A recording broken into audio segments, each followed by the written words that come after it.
ನಮಸ್ಕಾರ. 2017ರಲ್ಲಿ GST ಅನ್ನುವಂಥ ತೆರಿಗೆ ಪದ್ಧತಿ ಇಂಟ್ರೊಡ್ಯೂಸ್ ಆದ ಸಂದರ್ಭದಲ್ಲಿ ವ್ಯಾಪಕ ಟೀಕೆ ಅನ್ನೋದು ವ್ಯಕ್ತವಾಗಿತ್ತು.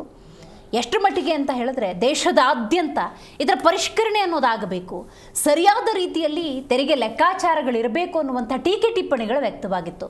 ಅಂತೆಯೇ ವಿತ್ತ ಸಚಿವೆ ಆಗಿರುವಂಥ ನಿರ್ಮಲಾ ಸೀತಾರಾಮನ್ ಅವರು ಮುಂದಿನ 5 ವರ್ಷಗಳಲ್ಲಿ ಇದರಲ್ಲಿ ಬದಲಾವಣೆ ತಂದೇ ತರ್ತೀವಿ ಅಂತ ಹೇಳಿದರು. ಆದರೆ 2022ರಲ್ಲಿ ಆಗಬೇಕಾಗಿದ್ದಂಥ ಬದಲಾವಣೆ ಇವತ್ತಿನವರೆಗೂ ಕೂಡ ಆಗಿರಲಿಲ್ಲ. ಆದರೆ ಸ್ವಾತಂತ್ರ್ಯೋತ್ಸವದ ಸಂದರ್ಭದಲ್ಲಿ ಇದೇ ವರ್ಷ ಆಗಸ್ಟ್ 15ರಂದು ದೇಶದ ಪ್ರಧಾನಿ ನರೇಂದ್ರ ಮೋದಿ ಈ ದಸರಾಗೆ ದೀಪಾವಳಿಗೆ ಬಹುದೊಡ್ಡ ಗಿಫ್ಟನ್ನು, ಉಡುಗೊರೆಯನ್ನು ದೇಶವಾಸಿಗಳಿಗೆ ನೀಡ್ತೀವಿ ಅಂತ ಹೇಳಿದರು. ಅಂತೆಯೇ ನೋಡಿ, ಆ GST ಪರಿಷ್ಕರಣೆ ಆಗಿದೆ, ಲೆಕ್ಕಾಚಾರ ಬದಲಾಗಿದೆ. ಮಧ್ಯಮ ವರ್ಗದವರು, ಮಹಿಳೆಯರು, ಯುವ ಸಮುದಾಯ ಅಂದಾಗ ಇಲ್ಲಿ ಗುಡ್ ನ್ಯೂಸ್ ಅಂತ ಹೇಳಿದ್ರೆ ತಪ್ಪಾಗೋದಿಲ್ಲ. ಬಟ್ ನೀವು ಗಮನಿಸಬಹುದು, ದೇಶವಾಸಿಗಳಿಗೆ, ಜೀವಿಸ್ತಿರುವಂಥ ಜನಸಾಮಾನ್ಯರಿಗೆ ಇಲ್ಲಿ ಪ್ಲಸ್ ಆಗಿದೆ. ಆದರೆ ರಾಜ್ಯವಾರು ನಾವು ನೋಡ್ತಾ ಹೋಗೋದಾದರೆ ಆ ಸರ್ಕಾರವನ್ನು ನಡೆಸ್ತಾವೆ ನೋಡಿ ರಾಜ್ಯ ಸರ್ಕಾರಗಳು, ಅವರಿಗೆ ಇಲ್ಲಿ ಮೈನಸ್. ಆದಾಯದ ಕ್ರೋಢೀಕರಣ ಇರ್ಬೋದು, ತೆರಿಗೆ ಸಂಗ್ರಹ ಇರ್ಬೋದು, ಇಲ್ಲಿ ಬಹುತೇಕ ಮೈನಸ್ ಅಂತಲೇ ಹೇಳ್ಬೋದು. ರಾಜ್ಯದ ವಿಚಾರಕ್ಕೆ ಬರೋದಾದರೆ ಕೃಷ್ಣ ಬೈರೇಗೌಡರು ಉಲ್ಲೇಖಿಸಿರುವ ಪ್ರಕಾರವೇ 15ರಿಂದ 20% ಇಲ್ಲಿ ಲಾಸ್ ಆಗುತ್ತೆ. ವ್ಯತಿರಿಕ್ತವಾದಂಥ ಒಂದು ಪರಿಣಾಮವನ್ನು ಎದುರಿಸಬೇಕಾಗುತ್ತೆ ಅಂತ ಹೇಳಿದ್ದಾರೆ. ಹಾಗಾಗಿ ಇವತ್ತು GST ಪರಿಷ್ಕರಣೆಯ ಆ ಲೆಕ್ಕಾಚಾರದ ಕುರಿತಂತೆಯೇ ಮಾತಾಡೋಣ. ನಾನು ದಿವ್ಯಶ್ರೀ.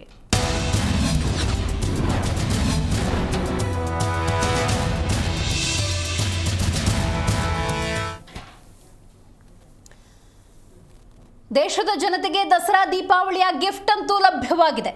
ಹಾಲು, ಮೊಸರು, ಪ್ರತಿಯೊಂದರಲ್ಲೂ ಕೂಡ GST. ಜನಸಾಮಾನ್ಯರು ತತ್ತರಿಸಿ ಹೋಗಿದ್ರು. ಏನಪ್ಪ ಬದುಕು ದುಬಾರಿ ಆಯ್ತಲ್ಲ ಅಂತ ಹಿಡಿಶಾಪ ಹಾಕಿದ ಅದೆಷ್ಟೋ ಮಂದಿ ಇದ್ದಾರೆ. ನರೇಂದ್ರ ಮೋದಿ ಅನ್ನುವಂತಹ ವೈಬ್ರೇಷನ್ ನಂಬಿಕೊಂಡು ಅದೆಷ್ಟೋ ಜನ ಕಾದು ಕುಳಿತದ್ದೂ ಇದೆ. ಯಾಕಂದರೆ ಅವ್ರನ್ನ ಫಾಲೋ ಮಾಡಿಬಿಟ್ಟಿರ್ತಾರೆ, ಕೆಲವೊಮ್ಮೆ ವಿರೋಧಿಸೋದಕ್ಕೂ ಕೂಡ ಆಗೋದಿಲ್ಲ. ಹಾಗಾಗಿ ನೋಡಿ, 2017ರಲ್ಲಿ ಇದು ಇಂಟ್ರೊಡ್ಯೂಸ್ ಆದ ಸಂದರ್ಭದಲ್ಲೂ ಕೂಡ ವ್ಯತಿರಿಕ್ತವಾದಂಥ ಟೀಕೆ ಟಿಪ್ಪಣಿಗಳು ವ್ಯಕ್ತವಾಗಿತ್ತು. ಆದರೆ ಆ ನಂತರದ ಸಂದರ್ಭದಲ್ಲಿ 5 ವರ್ಷಗಳ ಕಾಲಾವಧಿಯನ್ನು ತಗೊಂಡ್ರು, ಆದರೂ ಕೂಡ ಸಾಧ್ಯ ಆಗಲಿಲ್ಲ. ಈಗ 2025 ಸೆಪ್ಟೆಂಬರ್ 22ರಿಂದ ಈ ಪರಿಷ್ಕರಣೆಯ ಲೆಕ್ಕಾಚಾರ ಜಾರಿಗೆ ಬರುತ್ತೆ. ಬಟ್ ಯಾವ ಕಾರಣಕ್ಕೆ, ವೈ ನೌ ಅನ್ನುವಂಥ ಪ್ರಶ್ನೆ ಕೂಡ ಉದ್ಭವಿಸುತ್ತೆ. ನೋಡಿ, ಕೇಂದ್ರದ ನಿರ್ಧಾರದ ಬಗ್ಗೆ BJP ನಾಯಕರು ಅಫ್ಕೋರ್ಸ್ ಮೆಚ್ಚುಗೆಯನ್ನು ವ್ಯಕ್ತಪಡಿಸಿದರೆ ಪ್ರತಿಪಕ್ಷಗಳು ಇದರಲ್ಲೂ ಕೂಡ ಟೀಕೆಯನ್ನು ಮಾಡ್ತಿದ್ದಾವೆ. ಅದು ಯಾವ ಕಾರಣಕ್ಕೆ ಅಂತ ನಾವು ನೋಡ್ತಾ ಹೋಗಬೇಕಾಗತ್ತೆ. ಕರ್ನಾಟಕದ ವಿಚಾರಕ್ಕೆ ಬರೋದಾದರೆ ಅಂದಾಜು 70,000 ಕೋಟಿ ಇಲ್ಲಿ ನಷ್ಟವನ್ನು ಅನುಭವಿಸಬೇಕಾಗುತ್ತೆ ಅಂತ ಕೂಡ ಹೇಳಲಾಗ್ತಾ ಇದೆ. ನೋಡಿ, ತೆಲಂಗಾಣ, ಪಂಜಾಬ್ ರಾಜ್ಯಗಳಿಗೂ ಕೂಡ ಇದರಿಂದ ಭಾರಿ ಪೆಟ್ಟು ಅನ್ನುವಂತಹ ವಿಚಾರಗಳು ಉಲ್ಲೇಖ ಆಗ್ತಾ ಇದ್ದಾವೆ. ಹಾಗಾಗಿ ಈ GST ಪರಿಷ್ಕರಣೆಯ ವಿಚಾರ ಅನ್ನೋದು ಎಷ್ಟರ ಮಟ್ಟಿಗೆ ಬದಲಾವಣೆಯನ್ನು ತರುತ್ತೆ. ನಾನು ಆಗಲೇ ಉಲ್ಲೇಖ ಮಾಡಿದ ಹಾಗೆ ನೀವು ಗಮನಿಸಬೇಕು, ಮಹಿಳೆಯರಿರ್ಬೋದು, ಯುವ ಸಮುದಾಯ ಇರ್ಬೋದು, ಅದರ ಜೊತೆಗೆ ಮಧ್ಯಮ ವರ್ಗದ ಜನಕ್ಕೆ ಭಾರಿ ಬದಲಾವಣೆಯನ್ನು ಇದು ತರಲಿದೆ. ಯಾಕಂದರೆ ಒಂದು ಕಾಫಿ ಕುಡಿಯೋಣ ಅಂತ ಹೋದರೂ ಕೂಡ ಅದರಲ್ಲಿ CGST SGSTನ ಕಟ್ಟಿ ಜನಸಾಮಾನ್ಯರು ಸೋತು ಹೋಗ್ಬಿಟ್ಟಿದ್ರು. ಹಾಗಾಗಿ ಇದು ಮಹತ್ತರ ಬದಲಾವಣೆಯನ್ನು ತರುತ್ತೆ ಅನ್ನೋದರಲ್ಲಿ ಯಾವುದೇ ರೀತಿಯ ಅನುಮಾನ ಇಲ್ಲ. ಪ್ರತಿಪಕ್ಷಗಳಲ್ಲಿ, ಅದರಲ್ಲೂ ಪ್ರಿಯಾಂಕ್ ಖರ್ಗೆ ಅವರು ಮಾತಾಡೋ ಸಂದರ್ಭದಲ್ಲಿ ಕೆಲವೊಂದು ಪ್ರಮುಖ ವಿಚಾರಗಳನ್ನು ಉಲ್ಲೇಖ ಮಾಡಿದ್ದಾರೆ. ಅದರಲ್ಲಿ ಯಾವುದು ಒಂದು ಅಂತ ನಾವು ನೋಡ್ತಾ ಹೋಗೋದಾದರೆ BJPಯವರಿಗೆ ಈಗ ಜ್ಞಾನೋದಯ ಆಗಿದೆ ಅಂತ. ಎನಿಹಾವ್, ದೇಶದ ಜನ ಈಗಲಾದರೂ ಜ್ಞಾನೋದಯ ಆಯ್ತಲ್ಲ ಅಂತ ಹೇಳಿ ಸಮಾಧಾನ ಪಟ್ಟುಕೊಂಡಿದ್ದಾರೆ.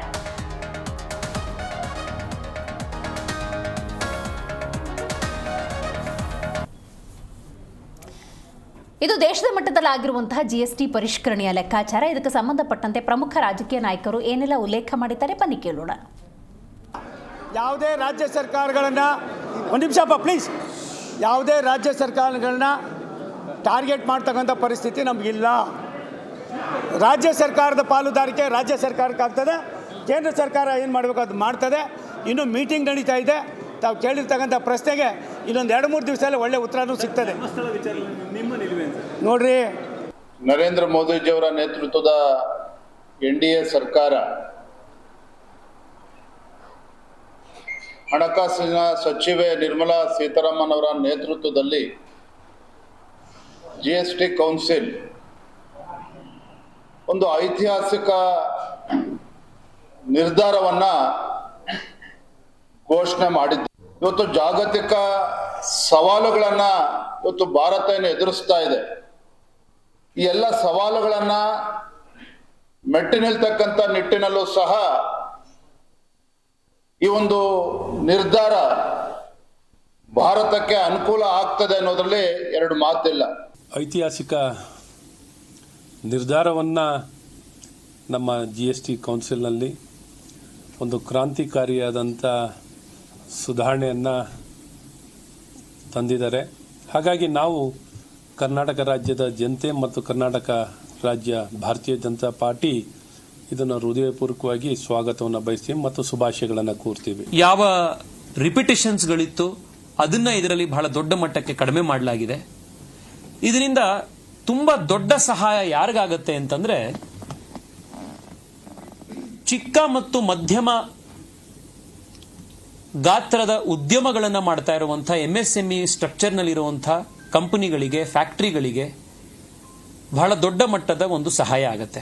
ರಾಜ್ಯ ಸರ್ಕಾರಕ್ಕೆ ಏನು ಬೊಕ್ಕಸಕ್ಕೆ ನಷ್ಟ ಆಗ್ತಿದೆ ಅಂತೇಳಿ ಚರ್ಚೆ ಆಗ್ತಾ ಇದೆ. ಮೊದಲೇ ನಮಗೆ GST ಹಣನ ನಮಗೆ ಬರಬೇಕಾದ ಹಣನೇ ಕೊಡ್ತಾ ಇಲ್ಲ. ಹೆಚ್ಚಿಗೆ ಬರಬೇಕಾದ್ರೆ ಅವ್ರ ರೀತಿ ನಿರೀಕ್ಷೆ ಮಾಡಲಿಕ್ಕೆ ನಮಗೇನು ಸಾಧ್ಯ ಇಲ್ಲ. ಕೆಲವು ಪರ್ಸೆಂಟೇಜ್ ಹೆಚ್ಚು, ಕೆಲವು ಕಡೆ ಕಡಿಮೆ ಆಗಿದ್ದಾವೆ. ಅದೇನು ದೊಡ್ಡ ಕೊಡುಗೆ, ಬಂಪರ್ ಕೊಡುಗೆ ಅಂತ ಹೇಳ್ತಕ್ಕಂಥದ್ರಲ್ಲಿ ಏನು ಅರ್ಥ ಇಲ್ಲ. ಯಾವುದೋ ಒಂದನ್ನು ಹೆಚ್ಚು ಮಾಡೋದು, ಯಾವುದೋ ಒಂದು ಕಡಿಮೆ ಮಾಡೋದ್ರ ಮೂಲಕ ಕೇಂದ್ರ ಸರ್ಕಾರದವರು ಮೊದಲೇ ಆ GST ಹಾಕಿದ್ದೇ ತಪ್ಪು. ಹಾಲು ಮೇಲೆ ಹಾಕಿನೇ, ಮೊಸರು ಮೇಲೆ ಹಾಕಿದ್ನೆ ಅಂತಕ್ಕಂಥದ್ದನ್ನು ಮಾಡಿ ಈಗ ಅದನ್ನು ತೆಗೆದೀವಿ ಬಂಪರ್ ಕೊಟ್ಟಿವಿ ಅಂತಕ್ಕಂಥ ಹೇಳಿಕೆಗಳು ಭಾಳ ಹಾಸ್ಯಾಸ್ಪದ ಹೇಳಿಕೆಗಳು. ಇಂಥ ಹೇಳಿಕೆಗಳಿಂದ ಜನರು ಮಳ್ಳಾಗೋದಿಲ್ಲ ಅಂತಕ್ಕಂಥ ಭಾವನೆ ನಂದು. 8 ಸುದೀರ್ಘವಾದಂಥ ವರ್ಷಗಳು ಆದ ನಂತರ ಇಲ್ಲ ಅವಾಗ ಆಗಿರೋ ತಪ್ಪು ಇವಾಗ ನಾವು ಸರಳೀಕರಣನೂ ಮಾಡ್ತೀವಿ, ಸಬಲೀಕರಣನೂ ಮಾಡ್ತೀವಿ ಅಂತ ಬಂದಿದ್ದಾರಲ್ಲ, ಇದು ಸಂತೋಷ. ಆದರೆ ಇದು ಎಷ್ಟು ಮಟ್ಟಕ್ಕೆ ಉದ್ಯೋಗ ಸೃಷ್ಟಿ ಮಾಡುತ್ತೆ, ಎಷ್ಟು ಮಟ್ಟಕ್ಕೆ ನಮ್ಮ ಆರ್ಥಿಕ ವ್ಯವಸ್ಥೆ ಸುಧಾರಣೆ ಮಾಡುತ್ತೆ ಅಂತ ನೋಡೋಣ. ಇದೇ ನಾವು ಹೇಳಿದಾಗ 2016ನಲ್ಲಿ ಹೇಳಿದಾಗ ಮಾಡಿದ್ದಿದ್ರೆ ಇಷ್ಟೊತ್ತಿಗೆ ಉದ್ಯೋಗನೂ ಸೃಷ್ಟಿಯಾಗ್ತಾಯಿತ್ತು, ಆರ್ಥಿಕ ಹೊರೆ ನಮ್ಮ ಸಾಮಾನ್ಯ ಜನರ ಮೇಲೂ ಕೂಡ ಬೀಳ್ತಾ ಇರಲಿಲ್ಲ. ಇವತ್ತು ಪೆನ್ಸಿಲ್ ಮೇಲೆ, ನಿಮ್ಮ ಚಪಾತಿ ಮೇಲೆ, ಮೊಸರು ಮೇಲೆ, ಇವೆಲ್ಲ ಮೇಲೆ ಟ್ಯಾಕ್ಸ್ ಹಾಕಿದ್ರಲ್ಲ, ಈಗ ಅವ್ರಿಗೆ ಜ್ಞಾನೋದಯ ಆಯ್ತಲ್ಲ, ಅದು ಸಂತೋಷ. ಆದರೆ ಇನ್ನೂ ಕೂಡ there is considerable room for improvement. ಕೆಲವು ಪದಾರ್ಥಗಳ ಮೇಲೆ ಕಡಿಮೆ ಆಗಿರೋದ್ರಿಂದ ಜನಕ್ಕೆ ಸಹಾಯ ಆಗುತ್ತೆ, ಇಲ್ಲ ಅಂತಿಲ್ಲ. ಆದರೆ ನಮಗೆ ರಾಜ್ಯ ಸರ್ಕಾರಕ್ಕೆ 15 ಕೋಟಿ ನಮಗೆ ಕೊರತೆ ಬೀಳುತ್ತೆ. ಇದರಿಂದ ಎಷ್ಟು 15,000 ಕೋಟಿ ನಮಗೆ ಕಡಿಮೆ ಆಗುತ್ತೆ. ಇದನ್ನು ಯಾರು ಕೊಡಬೇಕು? ಕೇಂದ್ರ ಸರ್ಕಾರ ಕೊಡಬೇಕು ನಮಗೆ. ರಾಜ್ಯ ನೋಡಿದ್ರಲ್ಲ, BJP ನಾಯಕರು ಇದನ್ನು ವೆಲ್ಕಮ್ ಮಾಡಿದ್ರೆ ಕಾಂಗ್ರೆಸ್ನವರು ಅದರಲ್ಲಿ ಟೀಕೆಯನ್ನು ಮಾಡ್ತಾ ಇದ್ದಾರೆ. ಮತ್ತು ಆಗುವಂತಹ ವ್ಯತ್ಯಯ ಏನಿದೆ, ಆರ್ಥಿಕ ನಷ್ಟ ಏನಿದೆ, ಅದನ್ನು ಕೂಡ ಕೇಂದ್ರ ಸರ್ಕಾರ ಭರಿಸಬೇಕು ಅಂತ ಹೇಳ್ತಿದ್ದಾರೆ. ನೋಡೋಣ ಹಾಗಾದರೆ BJP, JDS, ಕಾಂಗ್ರೆಸ್, AP ವಕ್ತಾರರು ಏನು ಹೇಳ್ತಾರೆ ಅಂತ. ಮೊದಲನೇದಾಗಿ ನಮ್ಮ ಕಾರ್ಯಕ್ರಮದಲ್ಲಿ JDS ವಕ್ತಾರಾಗಿರುವಂಥ ನಾಗೇಂದ್ರ ಅವರಿದ್ದಾರೆ, ನಮಸ್ಕಾರ. ಇನ್ನು AP ವಕ್ತಾರಾಗಿರುವಂಥ ಪುಟ್ಟಣ್ಣಗೌಡ ಅವರಿದ್ದಾರೆ, ನಮಸ್ಕಾರ ಪುಟ್ಟಣ್ಣ ಅವರೇ. ಇನ್ನು BJP ವಕ್ತಾರರು ನಾಗರಾಜ್ ನಾಯ್ಕರು ಝೂಮ್ನಿಂದ ಕನೆಕ್ಟ್ ಆಗಿದ್ದಾರೆ. ಸರ್ ನಮಸ್ಕಾರ. ನಮಸ್ತೆ. ನಮಸ್ತೆ ಮೇಡಮ್. ಮಾತಾಡ್ತೀನಿ, ಹಾಗೆ ಸಂಪರ್ಕದಲ್ಲಿರಿ. ಕಾಂಗ್ರೆಸ್ ವಕ್ತಾರಾಗಿರುವಂತಹ ಸ್ವಾತಿ ಚಂದ್ರಶೇಖರ್ ಝೂಮ್ನಿಂದ ಕನೆಕ್ಟ್ ಆಗಿದ್ದಾರೆ, ನಮಸ್ಕಾರ ಸ್ವಾತಿ. ನಮಸ್ಕಾರ. ರೈಟ್, ಮಾತಾಡ್ತೀನಿ, ಹಾಗೆ ಸಂಪರ್ಕದಲ್ಲಿರಿ. ನಾಗರಾಜ್ ನಾಯ್ಕ್ ಸರ್, ನೀವು ಹೇಳಬೇಕು, ಸ್ವಾತಂತ್ರ್ಯೋತ್ಸವದ ದಿನ ದೇಶದ ಪ್ರಧಾನಿ ನರೇಂದ್ರ ಮೋದಿ ಅವರು ದೀಪಾವಳಿ ಅಥವಾ ದಸರಾಕ್ಕೆ ಭರ್ಜರಿ ಗಿಫ್ಟ್ ಅಂತ ಹೇಳಿದ್ರು. ಇದನ್ನ ಗಿಫ್ಟ್ ಅಂತ ಪರಿಗಣಿಸಬೇಕಾ ದೇಶದ ಜನ?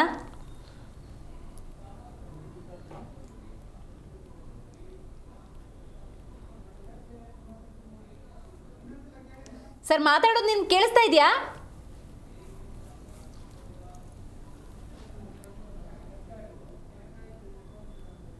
ನಾಗರಾಜ್ ಸರ್, ನಿಮ್ಮನ್ನು ನಾನು ಮತ್ತೆ ಮಾತಾಡಿಸ್ತೀನಿ. JDS ವಕ್ತಾರರು ನಾಗೇಂದ್ರ ಅವ್ರ ಹತ್ರ ಮಾತಾಡೋಣ. ನಾಗೇಂದ್ರ ಅವರೇ, ಸ್ವಾತಂತ್ರ್ಯೋತ್ಸವದ ಸಂದರ್ಭದಲ್ಲಿ ದೇಶದ ಪ್ರಧಾನಿ ನರೇಂದ್ರ ಮೋದಿಯವರು ದೀಪಾವಳಿಗೋ ದಸರಾಗೋ ಭರ್ಜರಿ ಉಡುಗೊರೆ ಅಂತ ಹೇಳಿದರು.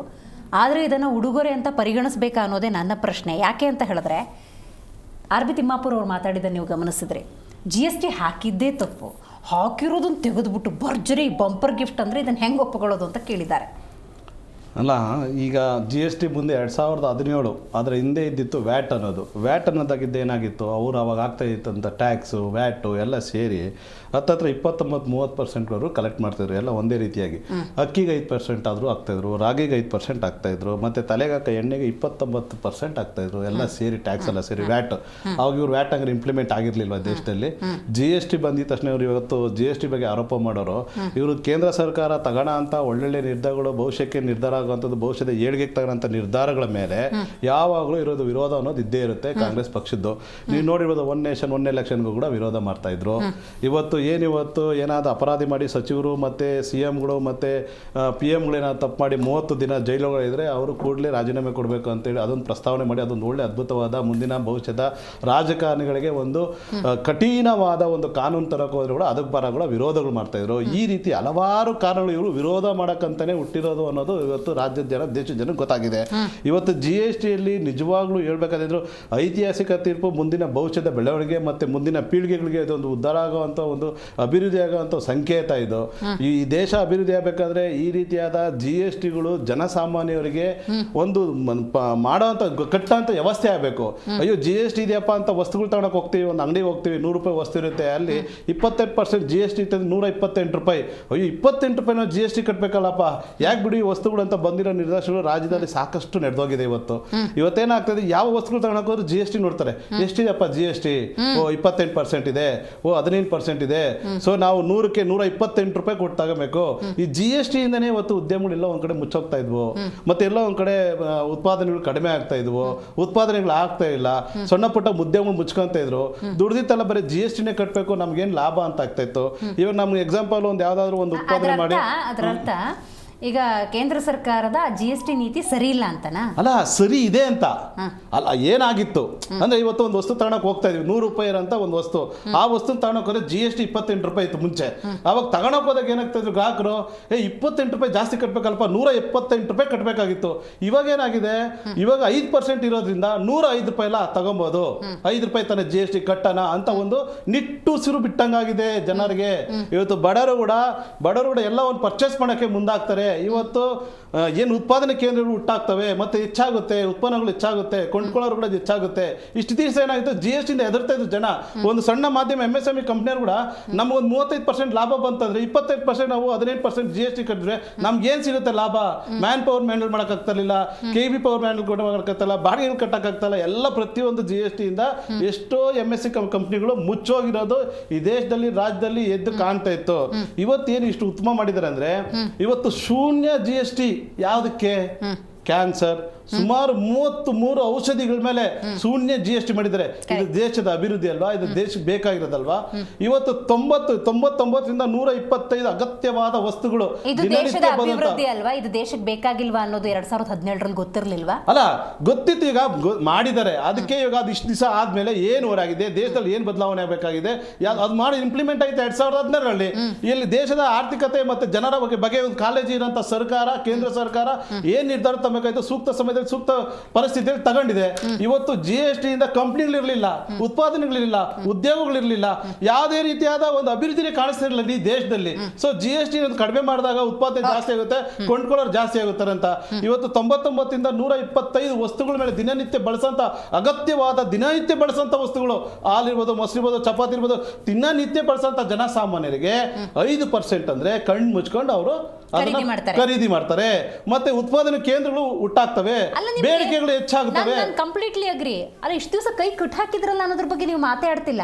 ಖರೀದಿ ಮಾಡ್ತಿದ್ದಾರೆ, ಕಟ್ಟಾಗಿ ಇವಾಗ ಒಂದು ಇಂಪ್ಲಿಮೆಂಟ್ ಆದಾಗ ಅದರಿಂದ ಲಾಭ ಏನು ನಷ್ಟ ಏನು ಅನ್ನೋದು ನಾವು ಅರಿವು ತಗಬೇಕಾಗಿತ್ತು. ಇದೆಲ್ಲ ಇಮಿಡಿಯೇಟ್ ಆಕ್ಷನ್ ತಗೊಳ್ಳೋಂಥದ್ದಲ್ಲ.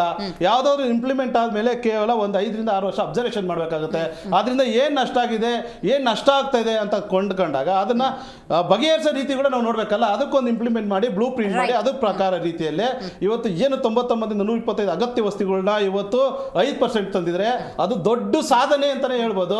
ಇವತ್ತು ಅದೇ ರೀತಿಯಾಗಿ ಏನು 28% ಇತ್ತು, ಇವತ್ತು 18% ತಂದಿದ್ರೆ ನಿಜವಾಗ್ಲೂ ಇದು ಜನಕ್ಕೆ ಬೇಕಾದಂಥದ್ದು ಸ್ವಾಗತ, ಇಡೀ ದ್ವೇಷ ಸ್ವಾಗತ ಮಾಡ್ತಾ ಇದೆ ಈ ಒಂದು ಐತಿಹಾಸಿಕ ಒಂದು ಕ್ಷಣನ. ಆ ರೀತಿಯಾಗಿ ಇದನ್ನ ನೋಡಿ, ಇವತ್ತು 56ನೇ GST ಕೌನ್ಸಿಲಿಂಗ್ ನಡೆದಿದ್ದಾರೆ. ಇದು 30 ಡಿಸ್ಟ್ರಿಕ್ಟ್ಲಿಂದ ಸರ್ವಾನುಮತದಿಂದ ಇದು ಆಯ್ಕೆಯಾಗಿ ಮತ್ತೆ ಅದು ಅನುಮೋದನೆ ಆಗಿರೋದು. ಅಲ್ಲೆಲ್ಲ ಅನುಮೋದನೆಗೆ ಸರ್ವಾಧಿ ಅಧಿಕಾರದಲ್ಲಿ ಎಲ್ಲನೂ ಅಲ್ಲಿ ಸರ್ವತ ಬಹುಮತ ಒಪ್ಪಿಗೆ ಕೊಟ್ಬಿಟ್ಟು ಆಚೆ ಬಂದಿದ್ದ ಕಷ್ಟ ಸರಿ ಇಲ್ಲ, ಲಾಸ್ ಆಗೋಯ್ತು, ನಮ್ಗೆ ನಷ್ಟ ಆಗೋಯ್ತು. ಯಾವ ಹೇಳಿಕೆ ಇದು? ಬರೀ ರಾಜಕಾರಣ, ಪ್ರತಿ ಒಂದು ವಿಚಾರದಲ್ಲೂ ಕೂಡ ರಾಜಕಾರಣ ಮಾಡ್ತಾ ಇದ್ರೆ ಅಭಿವೃದ್ಧಿ ಅನ್ನೋದು ಯಾವಾಗ ಮಾಡ್ತಾರೆ ಇವರು? ರೈಟ್ ಮಾತಾಡ್ತೀನಿ. ಸ್ವಾತಿ, ನೀವು ಮಾತಾಡಬೇಕು. 2017ರಿಂದ 2025 ಕೂಡ ಬೇಕಾದಷ್ಟು ದಸರಾವನ್ನು ನೋಡಿದ್ವಿ, ಬೇಕಾದಷ್ಟು ದೀಪಾವಳಿಯನ್ನು ನೋಡಿದ್ವಿ. ಆದರೆ ಈಗ ಜ್ಞಾನೋದಯ ಆದಂಗೆ ಕಾಣ್ತಾ ಇದೆ. ಇಷ್ಟು ವರ್ಷಗಳ ಕಾಲ ಕೈ ಕಟ್ಟಿ ಹಾಕಿದ್ದನ್ನು ಬಿಟ್ಬಿಟ್ಟು ಈಗೇನೋ ಬಂಪರ್ ಕೊಡುಗೆ ಅಂತ ಹೇಳ್ತಿದ್ದಾರೆ. ಇದನ್ನು ಒಪ್ಕೊಳ್ಬೋದಾ? ಆ ಕಾಂಟೆಕ್ಸ್ಟಲ್ಲಿ ನಾವು ಈ ಬದಲಾವಣೆಯನ್ನು ತಗೊಳ್ಬೋದಾ? ದಿವ್ಯಾ, ಇದು ದಸರಾ ಉಡುಗೊರೆ ಅಲ್ಲ, ಅವರು ಮಾಡ್ಕೊಂಡಿರುವಂತಹ ಪಾಪಗಳಿಗೆ ಪ್ರಾಯಶ್ಚಿತ್ತ ಅಂತ ಹೇಳ್ಬೋದೇನೋ ಅಷ್ಟೇ. ಆದ್ರೆ ನನಗೆ ಇಲ್ಲಿ ಬಹಳ ನಾಗೇಂದ್ರ ಅವ್ರು ಮಾತಾಡ್ತಾ ಎಷ್ಟು ಸಲೀಸಾಗಿ ಜಾರ್ಕೊಂಡ್ಬಿಟ್ರು ಅಂತಂದ್ರೆ, ಒಂದು ವಿಚಾರ ನಾವೆಲ್ಲ ಅರ್ಥ ಮಾಡ್ಕೋಬೇಕಾಗಿರೋದು, ನಮ್ ದೇಶದ ದುಸ್ಥಿತಿ ಹೇಗಿದೆ ಅಂತಂದ್ರೆ, ನಾವ್ ಸಂಬಳ ತಗತ್ತೀವ, ನಾವ್ ಸಂಬಳ ತಗೊಂಡ್ಮೇಲೆ ಟ್ಯಾಕ್ಸ್ ಕಟ್ತೀವಿ. ನಾವ್ ಯಾವ್ದಾದ್ರು ವಸ್ತು ತಗತ್ತೀವ, ಆ ವಸ್ತು ಟ್ಯಾಕ್ಸ್ ಕಟ್ತೀವಿ. ನಾವ್ ಎಲ್ಲಾದ್ರೂ ರಸ್ತೆಯಲ್ಲಿ ಟೋಲಿಗೆ ಟ್ಯಾಕ್ಸ್ ಕಟ್ತೀವಿ. ಆಮೇಲೆ ನಾವು ಕಟ್ಟಿದ ಟ್ಯಾಕ್ಸ್ ಇಂದ ಉತ್ಪಾದನೆಗೊಳ್ಳುವಂತಹ ವಸ್ತುಗಳ ಮೇಲೆ ಮತ್ತೆ ನಾವು ಅದಕ್ಕೆ ಟ್ಯಾಕ್ಸ್ ಕಟ್ಟಿ ಅದನ್ನ ನಾವು ತಗೊಳ್ತೀವಿ. ನಾವೇನ ಆದಾಯ ಗಳಿಸ್ತೀವ, ಮತ್ತೆ ಅದ್ರ ಮೇಲೆ ಟ್ಯಾಕ್ಸ್ ಕಟ್ತೀವಿ. ನಾವೇನ ಪರ್ಚೇಸ್ ಮಾಡ್ತೀವ, ಅಂದ್ರೆ ಲ್ಯಾಂಡ್ ಇನ್ನೊಂದು ಮತ್ತೊಂದು ಅದನ್ನೇನ ಪರ್ಚೇಸ್ ಮಾಡ್ತೀವ, ಅದ್ರ ಮೇಲೂ ಮತ್ತೆ ಟ್ಯಾಕ್ಸ್ ಕಟ್ತೀವಿ. ಸೊ ಟ್ಯಾಕ್ಸ್ ಕಟ್ಟದೇ ಇರುವಂತಹ ಒಂದು ಪ್ರಕ್ರಿಯೆ ಯಾವಾಗ ನಮ್ಮ ದೇಶದಲ್ಲಿ ನಿಲ್ಲುತ್ತೆ ಅನ್ನುವಂಥದ್ದು ಗೊತ್ತಿಲ್ಲ. ಅಂಡ್ ಇದು ಒಂದು ಟ್ಯಾಕ್ಸ್ ಕಟ್ಟೋದಾದ್ರೆ ಒಂಥರ, ಇಲ್ಲಿ ಒಂದು ವಸ್ತುವನ್ನ ಖರೀದಿ ಮಾಡಿ ಅದ್ರ ಮೇಲೆ ಟ್ಯಾಕ್ಸ್ ಕಟ್ಟಿ, ಮತ್ತೆ ಆ ಟ್ಯಾಕ್ಸ್ಗೆ ಇನ್ನೊಂದು ಟ್ಯಾಕ್ಸ್ ಕಟ್ಟಿ, ಅದಕ್ಕೆ ಮತ್ತೊಂದು ಟ್ಯಾಕ್ಸ್ ಕಟ್ಟಿ. ಈ ಹಿಂದೆ ನಾವು ಕೇಳ್ತಿದ್ವಿ ಬಡ್ಡಿ, ಚಕ್ರ ಬಡ್ಡಿ, ಅದಕ್ಕೆ ಇನ್ನೊಂದು ಬಡ್ಡಿ, ಮತ್ತೊಂದು ಬಡ್ಡಿ ಅಂತ. GST ಅನ್ನುವಂಥದ್ದು ಅದೇ ಅನ್ನೋದು ಬಹಳ ಸ್ಪಷ್ಟವಾಗಿ, ಇಂಡೈರೆಕ್ಟ್ ಆಗಿ ನಾಗೇಂದ್ರ ಅವರು ಇವತ್ತು ನನ್ನ ಮಾತನ್ನ ಬಹಳ ಸ್ಪಷ್ಟವಾಗಿ ಅವರು ಡಿಫೆಂಡ್ ಮಾಡ್ಕೊಂಡಿದ್ದಾರೆ. ಎಷ್ಟ್ ಚೆನ್ನಾಗಿ ಹೇಳಿದ್ರು ನೋಡಿ ಅವರು. 128 ರೂಪಾಯಿ ಅಂತ ಅನ್ಕೊಂಡಿದ ತಕ್ಷಣ, ಮುಂಚೆ 100 ರೂಪಾಯಿ ಇದ್ದಿದ್ದಂತ ವಸ್ತು 128 ರೂಪಾಯಿ ಆಗ್ಬಿಡುತ್ತೆ GST ಬಿಲ್ ಆಗು ಆಗಿದ ತಕ್ಷಣ. ಹಾಗಾಗಿ ನಾನು ಅದನ್ನ ತೆಗೆದುಕೊಳ್ಳೋದಕ್ಕೆ ಹಿಂದೆ ಮುಂದೆ ನೋಡ್ತಾ ಇದ್ದೆ. ಆದ್ರೆ ಇವತ್ತಿನ ದಿನ ನಾನು ಅದನ್ನ ಮಾಡೋದಿಲ್ಲ, ನಾನು ಅದನ್ನ ಸುಲಭವಾಗಿ ತೆಗೆದುಕೊಳ್ಬಹುದು ಅಂತ. 2017ರಿಂದ ಯಾವಾಗ GST ತರಬೇಕು ಅಥವಾ ಲಾಗು ಆಗ್ಬೇಕು ಅನ್ನುವಂತಹ ಒಂದು ನಿರ್ಧಾರ ಕೇಂದ್ರ ಸರ್ಕಾರ ಮಾಡ್ತು, ಅದರ ಹಿಂದಿನ ವರ್ಷದಿಂದ 2016ರಿಂದನೇ ಬಹಳ ಸ್ಪಷ್ಟವಾಗಿ ನಾವು ಪ್ರತಿಭಟನೆಯನ್ನ ಕಾಂಗ್ರೆಸ್ ಪರವಾಗಿ ಶುರು ಮಾಡಿದ್ವಿ. ರಾಹುಲ್ ಗಾಂಧಿ ಅವರು ಬಹಳ ಸ್ಪಷ್ಟವಾಗಿ ಹೇಳ್ತಾ ಇದ್ರು, ನೀವು GST ತರೋದೇ ಆದ್ರೆ ಯಾವ್ಯಾವುದಕ್ಕೆ ಎಷ್ಟೆಷ್ಟು ಬೆಲೆಗಳನ್ನ ಹಾಕ್ತಾ ಇದ್ದೀರಿ, ಯಾವ ರೀತಿ ಹಾಕ್ತಾ ಇದ್ದೀರಿ, ಇದನ್ನ ವಿಂಗಡಣೆ ಹೇಗೆ ಮಾಡ್ತಾ ಇದ್ದೀರಿ ಅನ್ನೋದನ್ನ ಮೊದಲು ದೇಶದ ಜನರ ಮುಂದೆ ಇಡಿ, ಅದಾದ ನಂತರದಲ್ಲಿ GST ಅನ್ನ ಲಾಗು ಮಾಡಿ ಅನ್ನುವಂಥದ್ದು. ಆದ್ರೆ ಇವತ್ತಿನ ತನಕ ಯಾವ ಪಕ್ಷಗಳು ಕೂಡ, ಅಂದ್ರೆ NDA ಜೊತೆ ಅಥವಾ ಬಿಜೆಪಿ ಜೊತೆ ಇದ್ದಂತಹ ಯಾವ ಪಕ್ಷಗಳು ಕೂಡ ಇದಕ್ಕೆ ಸಮ್ಮತಿಯನ್ನ ಸೂಚಿಸಿರ್ಲಿಲ್ಲ. ನಾವು ಮಾಡಿದ್ದೇ ಸರಿ, ನಮ್ಮ ಧೋರಣೆಯೇ ಸರಿ, ನಮ್ಮ ಆಟಗಳೇ ಸರಿ ಅಂತ ಹೋದಂತಹ ಪ್ರಧಾನಮಂತ್ರಿಗಳು ಅವ್ರಿಗೆ ಇವತ್ತಿನ ದಿನ ಬೇರೆ ಆಪ್ಷನ್ ಇಲ್ಲ, ಬೇರೆ ಏನು ಮಾಡೋದಿಕ್ ಸಾಧ್ಯ ಆಗ್ತಿಲ್ಲ. ಯಾವಾಗ ರಾಜ್ಯಗಳು GST ವಿರುದ್ಧ ಸಿಡಿದೆದ್ದು ನಿಲ್ತು, ಯಾವಾಗ ಮಧ್ಯಮ ವರ್ಗದ ಉದ್ಯಮಿಗಳು, ಈ ದೊಡ್ಡ ವರ್ಗದ ಉದ್ಯಮಿಗಳ ಕತೆ ಬೇರೆ, ಇನ್ನು ಬೇರೆ ಕಡೆ ಕೆಲಸ ಮಾಡ್ತಾ ಇರುವಂತಹ ಒಂದು IT ಸೆಕ್ಟರ್ ಅಲ್ಲೋ ಗವರ್ಮೆಂಟ್ ಸೆಕ್ಟರ್ ಅಲ್ಲೋ ಕೆಲಸ ಮಾಡ್ತಾ ಇರುವಂತವ್ರು ಬೇರೆ, ಮತ್ತು BPL ಕಾರ್ಡ್ ಹೋಲ್ಡರ್ ಗಳಾಗಿರಬಹುದು ಅಥವಾ ಬಿಲೋ ಪಾವರ್ಟಿ ಲೈನ್ ಕೆಳಗಡೆ ಇರುವಂತಹ ನಮ್ಮ ದೇಶದ ಗ್ರಾಹಕರು ಬೇರೆ. ಆದ್ರೆ ಈ MSME ಮಧ್ಯಮ ವರ್ಗದಲ್ಲಿ ಯಾರು ಸಣ್ಣ ಪುಟ್ಟ ಈ ಕಾಟೇಜ್ ಇಂಡಸ್ಟ್ರಿಗಳನ್ನ, ಸಣ್ಣ ಪುಟ್ಟ ಉದ್ಯಮಿಗಳನ್ನ ಇಟ್ಕೊಂಡು ದೇಶದ ಬೆನ್ನೆಲುಬಾಗಿ ನಿಂತಿದಂತರು, ಒಂದು ಕಡೆ ರೈತರು ದೇಶದ ಬೆನ್ನೆಲುಬಾದ್ರೆ, ಇನ್ನೊಂದು ಕಡೆ ಇಡೀ ಇಂಡಸ್ಟ್ರಿ ಸೆಕ್ಟರ್ ಮುನ್ನಡಿತಾ ಇದೆ ಅಂತಂದ್ರೆ ಅದಕ್ಕೆ ಇದ್ದಂತಹ ಏಕೈಕ ಬೆನ್ನೆಲುಬು ಅಂತಂದ್ರೆ ಅದು MSME ಸೆಕ್ಟರ್ ಗಳಿಂದ. ಎಷ್ಟು ಸಣ್ಣ ಸಣ್ಣ ಈ ಕೈಗಾರಿಕೆಗಳೇ ನಮ್ಮ ದೇಶವನ್ನ ಮುನ್ನಡೆಸೋದಕ್ಕೆ ಸಾಧ್ಯ. ನೀವು ಎಷ್ಟು ದೊಡ್ಡ ದೊಡ್ಡ ಕಂಪ್ನಿಗಳನ್ನ, ಲಾರ್ಜ್ ಕ್ಯಾಪ್ ಕಂಪ್ನಿಗಳನ್ನ ಈ ದೇಶದಲ್ಲಿ ನೋಡೋದಕ್ಕೆ ಸಾಧ್ಯ. ಆದ್ರೆ ಮಿಡ್ ಕ್ಯಾಪ್ ಕಂಪ್ನಿಗಳು most important of any economy, ಅದ್ರ ಮೇಲೆ ಯಾವಾಗ ಹೊಡೆತ ಬೀಳ್ತಾ ಇದೆ ಅನ್ನೋದನ್ನ ಇವರು ಅರ್ಥ ಮಾಡ್ಕೊಂಡು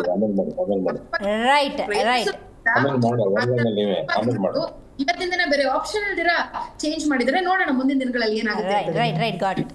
ನಾಗರಾಜ್ ನಾಯ್ಕ ಅವರು, ನೀವು ಹೇಳಬೇಕು, 2017ರಲ್ಲಿ ಮಗುವನ್ನು ಚಿವುಟಿದ್ದೇ ನೀವು, 25ರಲ್ಲಿ ತೂಗ್ತಾ ಇದ್ದೀರಿ, ಅದ್ರ ಮೇಲಿದು ಬಂಪರ್ ಕೊಡುಗೆ ಅಂತ ಹೇಳ್ತಿದ್ದೀರಿ. ಹೇಗಿದೆ ನೀವು ಬಂಪರ್ ಕೊಡುಗೆ ಅಂತ ಕರಿತೀರಿ ಅನ್ನೋದೇ ಪ್ರಶ್ನೆ.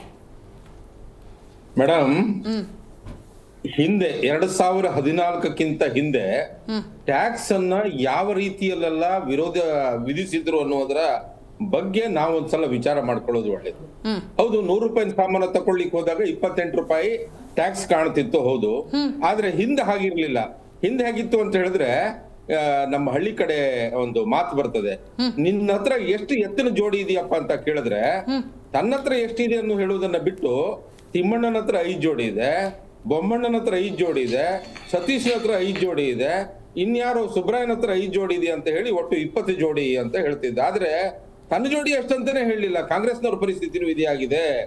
ಈ ಒಂದು GST ಬರೋದಕ್ಕಿಂತ ಮುಂಚೆ ಎಕ್ಸೈಸ್ ಅಂತ ಟ್ಯಾಕ್ಸ್ ಇತ್ತು, ಸರ್ವಿಸ್ ಟ್ಯಾಕ್ಸ್ ಇತ್ತು, ವ್ಯಾಟ್ ಇತ್ತು, ಸೇಲ್ಸ್ ಇತ್ತು, ಎಂಟ್ರಿ ಟ್ಯಾಕ್ಸ್ಗಳಿದ್ವು. ಇವೆಲ್ಲ ಟ್ಯಾಕ್ಸ್ಗಳು ಸಹಿತ ಜನಸಾಮಾನ್ಯರ ಮೇಲೆ ಹೊರೆಯೇ ಆಗಿತ್ತು.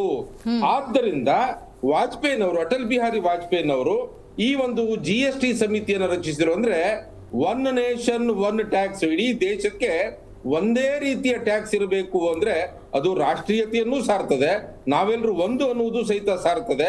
ಹಾಗಾಗಿ ಹೆಚ್ಚು ಸರಳೀಕೃತವಾಗಿ ಮಾಡಬೇಕು, ವ್ಯವಹಾರವನ್ನ ಹೆಚ್ಚು ಸುಲಭವಾಗಿ ಮಾಡಬೇಕು, ಪಾರದರ್ಶಕವಾಗಿ ಇರಬೇಕು, ಮತ್ತು ಎಲ್ಲ ತೆರಿಗೆಗಳು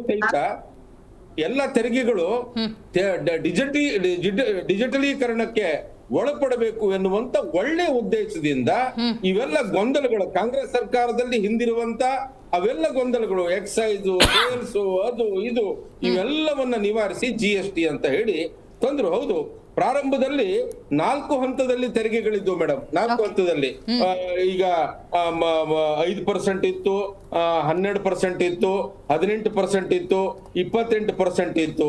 ಈ ದೇಶದಲ್ಲಿ ಇಲ್ಲಿಯವರೆಗೆ ಕಾಂಗ್ರೆಸ್ ಆಡಳಿತ ಮಾಡಿ ದೇಶವನ್ನ ಯಾವ ರೀತಿಯಲ್ಲೆಲ್ಲ ಅಧ್ವಾನ ಮಾಡ್ಕೊಂಡು ಬಂದಿದೆಯಲ್ಲ ಅದನ್ನೆಲ್ಲ ಸುಧಾರಿಸಲಿಕ್ಕೆ ಕರೆಕ್ಟ್ ಕೆಲವೊಂದು ವಸ್ತುಗಳಿಗೆ ಟ್ಯಾಕ್ಸ್ ಹಾಕಬೇಕಾಗಿ ಬಂತು. ಈ ದೇಶವನ್ನ ಮತ್ತೆ ಹಳಿಯ ಮೇಲೆ ತರಲಿಕ್ಕೆ, ಈ ದೇಶದಲ್ಲಿ ಆರ್ಥಿಕ ಶಿಸ್ತನ್ನ ತರಲಿಕ್ಕೆ, ಈ ದೇಶವನ್ನ ಆರ್ಥಿಕವಾಗಿ ಸದೃಢ ಮಾಡಲಿಕ್ಕೆ ಕೆಲವೊಂದು ಕಠಿಣ ನಿರ್ಧಾರಗಳನ್ನ ಕೈಗೊಳ್ಳಬೇಕಾಯಿತು.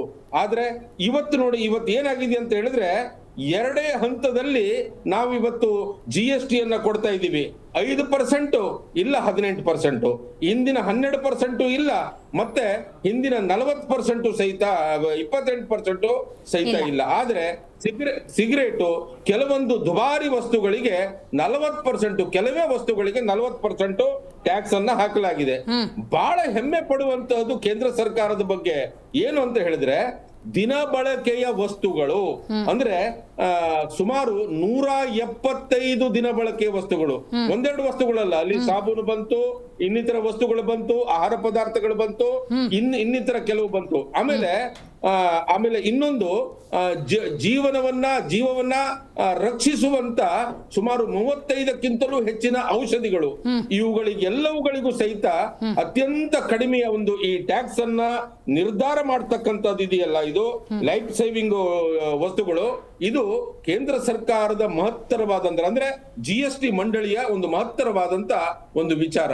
JDS ವಕ್ತಾರರು ಈಗಾಗಲೇ ಹೇಳಿದ ಹಾಗೆ ಈ ಒಂದು 56ನೇ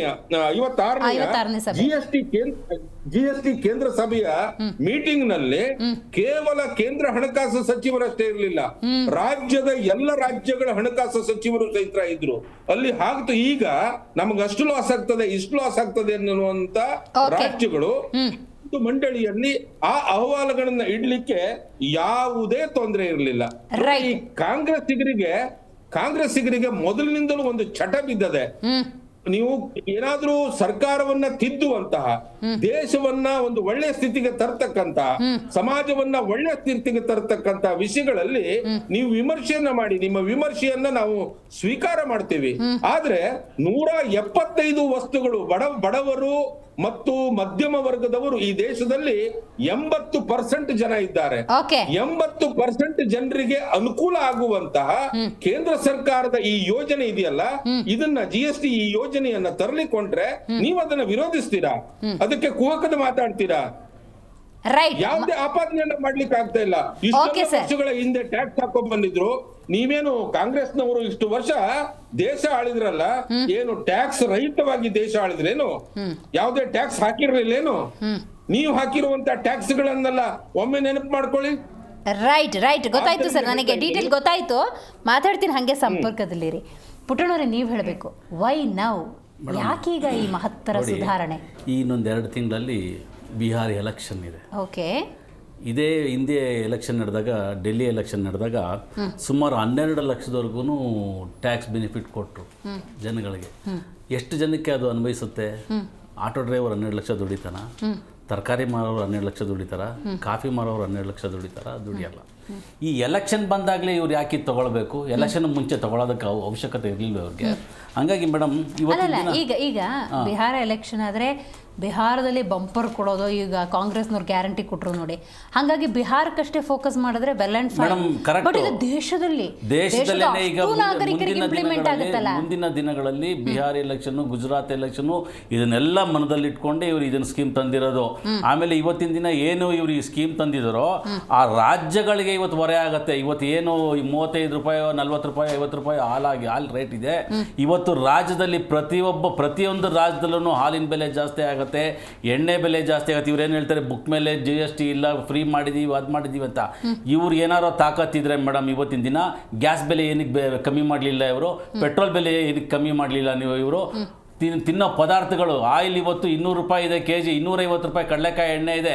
ಇವ್ರು ಹೇಳ್ತಾರೆ ಕಾಂಗ್ರೆಸ್ ಕಾಲದಲ್ಲಿ ಇದ್ದಾಗ ಕಾಂಗ್ರೆಸ್ನಲ್ಲಿ 50 ರೂಪಾಯಿ ಎಣ್ಣೆ ಇತ್ತು kgಗೆ. ಇವತ್ತು ಏನಾಗ್ತಿದೆ, ಯಾರಾನ ಒಬ್ಬ MP ಕಾಂಗ್ರೆಸ್ ಅವರಾಗಲಿ BJP ಅವರಾಗಲಿ ಎದ್ದಿ ಅವ್ರ ವಿರುದ್ಧ ಈ ಥರ ಹಿಂಗಿದೆ ರೀ, ಯಾಕ್ರಿ ನೀವು ಮಾಡಲಿಲ್ಲ ಅಂತ ಕೇಳೋಂಥ ತಾಕತ್ತಿರತಕ್ಕಂಥ ಕರ್ನಾಟಕದಾಗಲಿ ಬೇರೆ ರಾಜ್ಯದಲ್ಲಿ MP ಗಳಾಗಲಿ ಜನಪರವಾಗಿ ಏನಾದ್ರು ಕೆಲಸಗಳು ಮಾಡ್ತಾ ಇದ್ದಾರೆ ಮೇಡಮ್. ಇವರು ಹೇಳಿ ನಾಗೇಂದ್ರ ಅವ್ರು ಹೇಳೋ ತಪ್ಪಿಸ್ಕೊಂಡ್ರು. ಅವರು ನಾಗೇಂದ್ರ ಅವರು ಯಾಕಂದರೆ ಅವ್ರು ಇವತ್ತು ನಾಗೇಂದ್ರ ಅವ್ರು ಮಾತಾಡೋದ್ರಲ್ಲಿ ಅವ್ರ ಪಕ್ಷದ ಮುಖಂಡರು ಇವತ್ತು BJP ಜೊತೆ ಸೇರ್ಕೊಂಡಿದ್ದಾರೆ. ಆ ಸೇರ್ಕೊಂಡಿರೋದಾಗ ಅವ್ರು ಬಿಡೋಕ್ಕಿಲ್ಲ. ಇವಾಗ ಅವ್ರ ಅಮಾಯಕರು, ಅವ್ರಿಗೆ ಗೊತ್ತು. ಅವ್ರಿಗೆ ಇವಾಗ ಹೇಳ್ತಾರೆ 28% ರೇ, ನೀವು ಮಾತಾಡ್ಬೇಕಾದ್ರೆ ನಾನು ಮಾತಾಡಿಲ್ಲ, ನೀವು ಮಾತಾಡ್ಬೇಡಿ, ನೀವು ಮಾತಾಡ್ಬೇಕಾದಾಗ ನಾನು ಮಾತಾಡಿಲ್ಲ, ನೀವು ಮಾತಾಡ್ಬೇಕಾದ್ರೆ ನಾನು ಮಾತಾಡಿಲ್ಲ. ಏನ್ ಪರಿಸ್ಥಿತಿ ರೇ, ಗ್ಯಾಸು, ಎಜುಕೇಶನ್ ರೇ, ನೀವು ಮಾತಾಡ್ಬೇಕಾದ್ರೆ ನಾನು ಮಾತಾಡಿಲ್ಲ. ನಾಗೇಂದ್ರ ಅವರೇ, ನೀವು ಮಾತಾಡ್ಬೇಕಾದ್ರೆ ನಾನು ಮಾತಾಡಿಲ್ಲ. ಇರ್ರಿ, ಆಮೇಲೆ ಮಾತಾಡಿ. ನೀವು ಮಾತಾಡ್ಬೇಕಾದ್ರೆ ನಾನು ಮಾತಾಡಿಲ್ಲ. ಇರ್ರಿ, ನೀವು ಮಾತಾಡ್ಬೇಕಾದ್ರೆ ನಾವಿಲ್ಲ. ಎಜುಕೇಶನ್ ಇವತ್ತು ಯಾವ ಮಟ್ಟಿಗೆ ಹೋಗಿದೆ ಮೇಡಮ್? ಎಜುಕೇಶನ್ ಯಾವ ನಾಗೇಂದ್ರ ಅವರೇ, ನೀವು ಮಾತಾಡ್ಬೇಕಾದ್ರೆ ನಾನು ಮಾತಾಡಿಲ್ಲ. 2017ರಿಂದ ಇವತ್ತಿನವರೆಗೂ ಕೂಡ ರಾಜ್ಯದಲ್ಲಿ ಬೆಲೆ ಏರಿಕೆ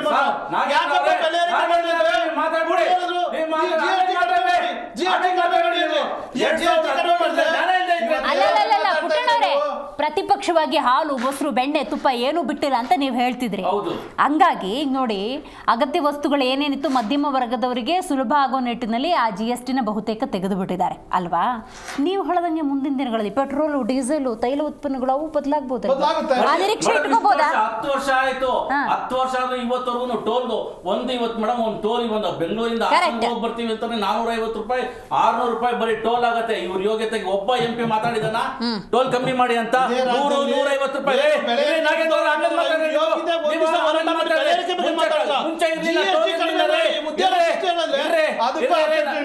ಅವರೇ ಮಾತಾಡ್ಬಿಡ್ರಿ, ಆಮೇಲೆ ಮಾತಾಡ್ರಿ. ನೀವು ಮಾತಾಡ್ಬೇಕಾದಾಗ ನಾನು ಮಾತಾಡಿಲ್ಲ. ಟೋಲ್ ಎಷ್ಟು ರೇಟ್ ಇವತ್ತು ಬರೀ ಮೈಸೂರಿಗೆ ಹೋಗ್ಬಿಟ್ಟು ಬಂತಂದ್ರೆ 600 ರೂಪಾಯಿ ಬರೀ ಟೋಲ್ ಚಾರ್ಜ್ ಆಗ್ತಿದೆ. ಕಮ್ಮಿ ಮಾಡ್ರಿ. 1000 ಕೋಟಿ ಟೋಲಲ್ಲಿ ಬರ್ತಾ ಇದೆ, 1000 ಕೋಟಿ ಪೆಟ್ರೋಲ್ ಅಲ್ಲಿ ಬರ್ತಾ ಇದೆ, 1000 ಕೋಟಿ ರಾಜ್ಯ ಸರ್ಕಾರ ಕೇಂದ್ರ ಅವಾಗಲೂ ಇವರು ಕೂರಿಸಿದ್ದು ಕೇಂದ್ರ ಸರ್ಕಾರ. ರಾಜ್ಯ ಸರ್ಕಾರ ಈ ಟ್ಯಾಕ್ಸ್ ಮನ್ನಣೆ ಮಾಡಿ ಅಂತ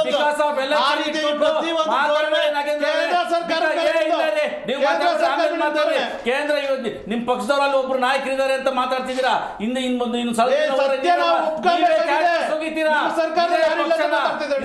ಅಟಲ್ ಬಿಹಾರಿ ವಾಜಪೇಯಿ ಅವ್ರನ್ನ ನೆನೆಸ್ಕೊಳ್ಳೋಕ್ಕೂ BJPನಲ್ಲಿ ಯೋಗ್ಯತೆ ಇಲ್ಲ. ಅವರಿದ್ದಾಗ ಮಾಡಿದಂಥ ಕೆಲಸಗಳು ಈಗಿರ್ತಕ್ಕಂಥ ಯಾವೊಬ್ಬ BJPನೂ ನಾಯಕನೂ ಮಾಡ್ತಾ ಇಲ್ಲ. ಇವತ್ತು ಇವರು ನಮ್ಮ ಕುಮಾರಸ್ವಾಮಿ ಅವ್ರ ಪಕ್ಷದಿಂದ ಬಂದಿದ್ದಾರೆ. ಸ್ವಾಮಿ, ಬೆಂಗಳೂರಿನಲ್ಲಿ ಮೈಸೂರು ಲ್ಯಾಂಬ್ಸ್ ಮುಚ್ಚಿ ಎಷ್ಟು ವರ್ಷ ಆಗಿದೆ? ಓಪನ್ ಆಯ್ತೇನ್ರಿ? ಭದ್ರಾವತಿ ಅಭಿವೃದ್ಧಿ ಮಾಡಕ್ಕೆ ನೀವು ಅಸಹಾಯಕರು, ನೀವು ಸಹಕಾರ ಅಸಹಾಯಕರಾಗಿದ್ರೆ ಇವತ್ತು ಸಹಕಾರನೇ ಇಲ್ಲ. ರಾಜ್ಯ ಸರ್ಕಾರ ಏನು ಅಭಿವೃದ್ಧಿ ಮಾಡೋಣ? ನಾವು HMD ಬಗ್ಗೆ ಮಾತಾಡಿದ್ರೆ ಸಹಕಾರ ಇಲ್ಲ, ಉಕ್ಕಿನ ಕಾರ್ಖಾನೆ ಮಾತಾಡಿದ್ರೆ ಸಹಕಾರ ಇಲ್ಲ. ಮತ್ತೆ ಇವತ್ತು ಏನು ಸಾರಿಗೆ ಸಂಸ್ಥೆ ಮುಚ್ಚೋಗ್ತಾ ಇತ್ತು, ಬಿದ್ದೋಗಿತ್ತು. ಇವತ್ತು 4500 ಬಸ್ಗಳು ಕೊಟ್ಟು ಸಾರಿಗೆ ಸಂಸ್ಥೆ ನಾಗೇಂದ್ರ, ನೀವು ಹೇಳಿದ ಪಾಯಿಂಟಿಗೆ ಬರ್ತೀನಿ ನೋಡಿ. ಈ GST ಪರಿಷ್ಕರಣೆಯ ಲೆಕ್ಕಾಚಾರದಿಂದ ಈಗ AP ವಕ್ತಾರರು ಪುಟ್ಟಣ್ಣವರು ಒಂದು ಪಾಯಿಂಟನ್ನು ರೈಸ್ ಮಾಡಿದ್ರು. ರೂಪಾಯಿ ಕೊಡ್ತಾ ಇದ್ದಂತಹ ಒಂದು ಪ್ರಾಡಕ್ಟ್ಗೆ 128 ರೂಪಾಯಿ ಕೊಡ್ತಾ ಇದ್ವು. ಆ 28 ರೂಪಾಯಿ ಇಲ್ಲ ಅನ್ನೋದಾದರೆ ಪರ್ಟಿಕ್ಯುಲರ್ ಪ್ರಾಡಕ್ಟ್ನ ಬೆಲೆ ಜಾಸ್ತಿ ಆಗ್ಬೋದು. ಆ ಬೆಲೆ ಏರಿಕೆಯ ಬಿಸಿಯನ್ನು ಜನಸಾಮಾನ್ಯರು ಅನುಭವಿಸಬೇಕಾಗತ್ತೆ ಅಂತ. ಅದ್ರ ಬಗ್ಗೆ ನಾವು ಕ್ಲಾರಿಟಿಯನ್ನು ಪಡ್ಕೊಳ್ಳೋಣ. ಯಾಕೆ ಅಂತ ನಾವು ನೋಡ್ತಾ ಹೋಗೋದಾದರೆ ಇದರ ಇನ್ನೊಂದು ಆಯಾಮ ಜನಸಾಮಾನ್ಯರನ್ನು ಓಲೈಸೋದಕ್ಕೆ, ಆ ಮತ ಬ್ಯಾಂಕನ್ನು ಕ್ರೋಢೀಕರಣ ಮಾಡೋದಕ್ಕೆ ರಾಜ್ಯದಲ್ಲಿ ಕಾಂಗ್ರೆಸ್ಸು ಕೂಡ ಗ್ಯಾರಂಟಿ ತಂದಿದೆ ಅಲ್ವಾ. ಗ್ಯಾರಂಟಿಯನ್ನು ಇಂಪ್ಲಿಮೆಂಟ್ ಮಾಡೋದಕ್ಕೆ, ಅದನ್ನು ಸಸ್ಟೈನಿಟಿ ಮೇಂಟೈನ್ ಮಾಡೋದಕ್ಕೆ ಏನು ವಾಲ್ಮೀಕಿ ಅಭಿವೃದ್ಧಿ ನಿಗಮದ ಹಣ, ಹೀಗೆ ಇತರ ನಿಗಮಗಳ ಹಣವನ್ನು ಬಳಕೆ ಮಾಡಿ ಕೊಟ್ಟಿರೋ ಮಾತನ್ನು ಉಳಿಸ್ಕೊಳ್ಳೋ ಪ್ರಯತ್ನದಲ್ಲಿರೋದ್ರಿಂದಾಗಿ ಈ GST ಎಫೆಕ್ಟ್ ಗ್ಯಾರಂಟಿ ಮೇಲೂ ಏನಾದರೂ ಪರಿಣಾಮ ಬೀರುತ್ತಾ? ಮುಂದಿನ ದಿನಗಳಲ್ಲಿ ಗ್ಯಾರಂಟಿಯನ್ನು ಸ್ಟಾಪ್ ಮಾಡೋದಕ್ಕೆ ಈ ಪರಿಷ್ಕರಣೆ ಏನಾದರೂ ಕಾರಣ ಆಗ್ಬೋದು? ಅದು ನೋಡಿ, ಕೃಷ್ಣ ಬೈರೇಗೌಡರು ಉಲ್ಲೇಖ ಮಾಡಿರುವ ಪ್ರಕಾರವೇ ನೋಡೋದಾದರೆ ಈ GST ಪರಿಷ್ಕರಣೆಯ ಲೆಕ್ಕಾಚಾರದ ಇಂಪ್ಲಿಮೆಂಟೇಷನಿಂದ ಸೆಪ್ಟೆಂಬರ್ 22 ನಂತರ ನೀವು ಆದಾಯದ ಕ್ರೋಢೀಕರಣ ಅಂದಾಗ ಆಗುವಂತಹ ವೆಚ್ಚದ ಬಗ್ಗೆ ನೋಡೋದಾದರೆ, ವ್ಯತ್ಯಾಸಗಳ ಬಗ್ಗೆ ನೋಡೋದಾದರೆ 70,000 ಕೋಟಿ ಇಲ್ಲಿ ನಷ್ಟ ಉಂಟಾಗುತ್ತೆ ಅಂತ ಹೇಳ್ತಾರೆ ನಾಗೇಂದ್ರ ಅವರೇ. ಹಾಗಾಗಿ ಕೇಳೋದು, ನಾನು ಇನ್ನೊಂದು ಆಯಾಮದಲ್ಲಿ ನೋಡ್ತೀನಿ. GST ಬರಬೇಕಾದ ರಿಟರ್ನ್ಸ್ ಬರ್ತಾ ಇಲ್ಲ, ಕೇಂದ್ರ ಏನು ಮಾಡ್ತಾ ಇದೆ, ಕೊಡೋದನ್ನ ಸರಿಯಾಗಿ ಕೊಟ್ಟರೆ ನಮ್ಮ ರಸ್ತೆ ಗುಂಡಿಗಳು ಮುಚ್ಚುತ್ತವೆ, ಬೇಕಾದಂಥ ಅಗತ್ಯ ವಸ್ತುಗಳನ್ನು ಪೂರೈಕೆಯನ್ನು ನಾವು ಮಾಡ್ಬೋದು, ಭ್ರಷ್ಟಾಚಾರ ಮುಕ್ತ ದಕ್ಷ ಆಡಳಿತವನ್ನು ಕೊಡ್ಬೋದು ಅನ್ನೋದು ಕಾಂಗ್ರೆಸ್ನ ವಾದ. ಇಲ್ಲಿಗೆ ಮತ್ತೆ 70,000 ಕೋಟಿ ಅಷ್ಟ ಆಯಿತು ಅನ್ನೋದಾದರೆ ಗ್ಯಾರಂಟಿ ಯೋಜನೆಗಳಿಗೆ ಇತರ ನಿಗಮಗಳಿಂದ ಬಳಸ್ಕೊಂಡಿದ್ದಾರೆ. ಎಲ್ಲೆಲ್ಲಿ ಸಾಧ್ಯವಾಗುತ್ತೆ ಸಾವಿರಾರು ಕೋಟಿನ ಇಲ್ಲಿ ಬಳಸ್ಕೊಂಡಿರೋದ್ರಿಂದ ಗ್ಯಾರಂಟಿ ಕತೆ ಏನು ಅನ್ನೋ ಪ್ರಶ್ನೆ ಬರಲ್ವಾ? ನೋಡಿ ಮೇಡಮ್, ಇವತ್ತು ಅಲ್ಲ ಅದಕ್ಕೆ ನೀವು ಕಾರಣ ಆಗ್ತಿದ್ದೀರಾ ಅಂತ. ಅಲ್ಲ, ಇವತ್ತು ಗ್ಯಾರಂಟಿ ಯೋಜನೆ ತಂದ್ರೆ ಏನು ತಂದ್ರು ಅಂದ್ರೆ ಇವತ್ತು ರಾಜ್ಯ ಜನ ಮುಕ್ತವಾಗಿ ಕ್ಲಿಯರಾಗಿ ಗೊತ್ತಾಗಿದೆ, ಕಟ್ಟಂಗ್ ಕ್ಲಿಯರಾಗಿ ಗೊತ್ತಾಗಿದೆ, ರಾಜ್ಯ ಜನ ಗೊತ್ತಾಗಿದೆ, ದೇಶದ ಜನ ಗೊತ್ತಾಗಿದೆ. ಇದು ಒಂದು ವೋಟ್ ಬ್ಯಾಂಕು, ವೋಟ್ ಮತದಾರರಿಗೆ ಒಂದು ವೋಟ್ಗೋಸ್ಕರ ಇದನ್ನ 5 ಗ್ಯಾರಂಟಿ ತಂದ್ರು. ಅದು ಸರಿಯಾಗಿ ಬಡವರಿಗೆ ತಲುಪ್ತಿದ್ದಂತ ಒಂದು ಸ್ಕೀಮ್ ಆಗಿ ನೆಲೆಗುಂದಿಯಾಗಿ 6 ತಿಂಗಳು 3 ತಿಂಗಳು ಅಂತ ಹೇಳ್ಕೊಂಡು ಇವತ್ತು ಅದ್ರ ಬಗ್ಗೆ ಎಲ್ಲಿ ಪ್ರಸ್ತಾವನೆ ಬಂದ್ಬಿಡುತ್ತೆ ಅಂತ ಹೇಳೋ ಒಂದು ವಿಚಾರ ಬಗ್ಗೆ ಪ್ರತಿ ಒಂದು ವಿಚಾರದಲ್ಲೂ ಡೈವರ್ಷನ್ ಸ್ಟಾರ್ಟ್ ಆಗ್ತಾ ಇದೆ. ಪ್ರತಿಯೊಂದು ವಿಚಾರ ನೀವು ಯಾವುದೇ ತಗೊಳ್ಳಿ, ಕೇಂದ್ರ ಸರ್ಕಾರ ಒಂದು ಯಾವುದಾದ್ರೂ ಒಂದು ಮಹತ್ವದ ಯೋಜನೆ ಕೈ ಹಾಕಿದಾಗ ಅದ್ರ ಬಗ್ಗೆ ಆರೋಪಗಳು ವಿರೋಧ ಆಗುತ್ತೆ. ಈ ಕೆಲವೊಂದಷ್ಟು ದಿವಸ ನೀವು ನೋಡ್ಬೇಕು, ಚುನಾವಣಾ ಅಧಿಕಾರಿಗಳೇ ಮಾಡ್ತಾ ಇದ್ರು, ಕೆಲವೊಂದಷ್ಟು ದಿವಸ 1 ನೇಷನ್ 1 ಎಲೆಕ್ಷನ್ ವಿಚಾರಗಳನ್ನ ನೋಡ್ತಾ ಇದ್ರು. ಇನ್ನು ಕೆಲವೊಂದು ವಿಚಾರಗಳಲ್ಲಿ ಏನೋ ಒಂದು ಕಠಿಣವಾದ ಕಾನೂನು ತರಬೇಕು ಎಲ್ಲ PM ಮತ್ತೆ CM ಮೇಲೆ ಅಂತ ಅಂದಾಗ ಅದ್ರ ಬಗ್ಗೆ ವಿರೋಧಗಳು ಮಾಡ್ತಾ ಇದ್ರು. ಮತ್ತೆ ಇವರು ಬರೀ ಸಾಧನೆ ಸಮಾವೇಶಗಳು ಮಾಡ್ಕೊಂಡ್ಬಂದ್ರು, ಮತ್ತೆ ಈ SIT ಟೀಮ್ಗಳು ಕಟ್ಕೊಂಡ್ಬಂದ್ರು, ಧರ್ಮಸ್ಥಳ ವಿಚಾರನ ಜೀವಂತವಾಗಿ ಇನ್ನೂ ಇಟ್ಕೊಂಡಿದ್ದಾರೆ, ಹಾಗೆ ಇಟ್ಕೊಂಡಿದ್ದಾರೆ. ಅಂದ್ರೆ ಇಲ್ಲಿ ವಿಚಾರ ಡೈವರ್ಟ್ ಮಾಡ್ಕೊಂಡು ಇವರು ಈ ಒಂದು 5 ಗ್ಯಾರಂಟಿ ಪರಿಪೂರ್ಣ ಕೊಡಕ್ ಆಗದೆ ಇರೋ ಕಾರಣ ಇಂಥ ಒಂದು ಡೈವರ್ಷನ್ ನ ಜೀವಂತವಾಗಿ ರಾಜ್ಯ ಸರ್ಕಾರ ಉಳಿಸ್ತಾ ಹೋಗ್ತಾ ಇದೆ. ಇದಕ್ಕೆ ಎಂಡ್ ಅನ್ನೋದು ಯಾವ್ದು ಗೊತ್ತಾ ಇಲ್ಲ. ಅಲ್ಲ, ನೀವು ಹೇಳಿದ ಹಾಗೇನೆ ವಿಚಾರಗಳನ್ನು ಡೈವರ್ಟ್ ಮಾಡೋ ಟ್ಯಾಕ್ಟಿಕ್ಸ್ ಅನ್ನ ರಾಜ್ಯ ಸರ್ಕಾರ ಮಾಡುತ್ತೆ ಅನ್ನೋದಾದ್ರೆ ಕೇಂದ್ರ ಸರ್ಕಾರನೂ ಅದನ್ನೇ ಮಾಡ್ತಾ ಇದೆ. ಮತಗಳ್ಳತನ ಅನ್ನೋಂಥ ಬಹುದೊಡ್ಡ ಆರೋಪವನ್ನು ಎದುರಿಸ್ತಾ ಇದ್ದಾರೆ ರಾಹುಲ್ ಗಾಂಧಿ. ಭಾರತದ ಆ ತುದಿಯಿಂದ ಈ ತುದಿವರೆಗೂ ಅದರ ಎಷ್ಟರ ಮಟ್ಟಿಗೆ ವ್ಯತ್ಯಾಸ ಆಗಿದೆ ಅನ್ನೋದು ಜನರ ಮುಂದಿಡೋ ಪ್ರಯತ್ನ ಮಾಡ್ತಿದ್ದಾರೆ.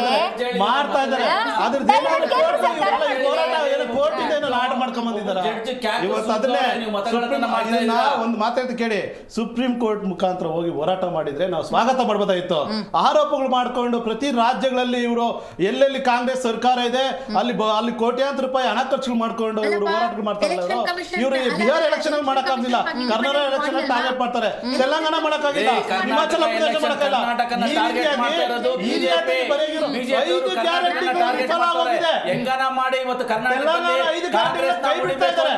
ಹಿಮಾಚಲ ಪ್ರದೇಶ ಕೈ ಬಿಟ್ಟಿದೆ.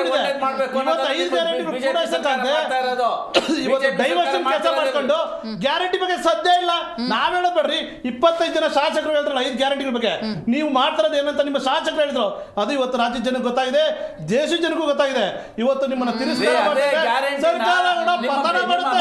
ಪಕ್ಷ ಬಿಜೆಪಿ ಪಕ್ಷ ಈಗ ಇಂಪ್ಲಿಮೆಂಟ್ ಆಗಬೇಕಲ್ಲ,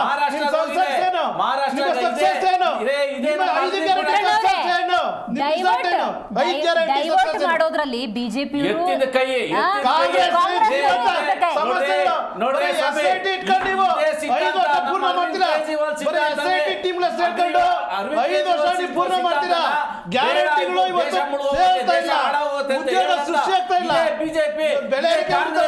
ಇವತ್ತು ನಮ್ಮ ಅರವಿಂದ್ ಕೇಜ್ರಿವಾಲ್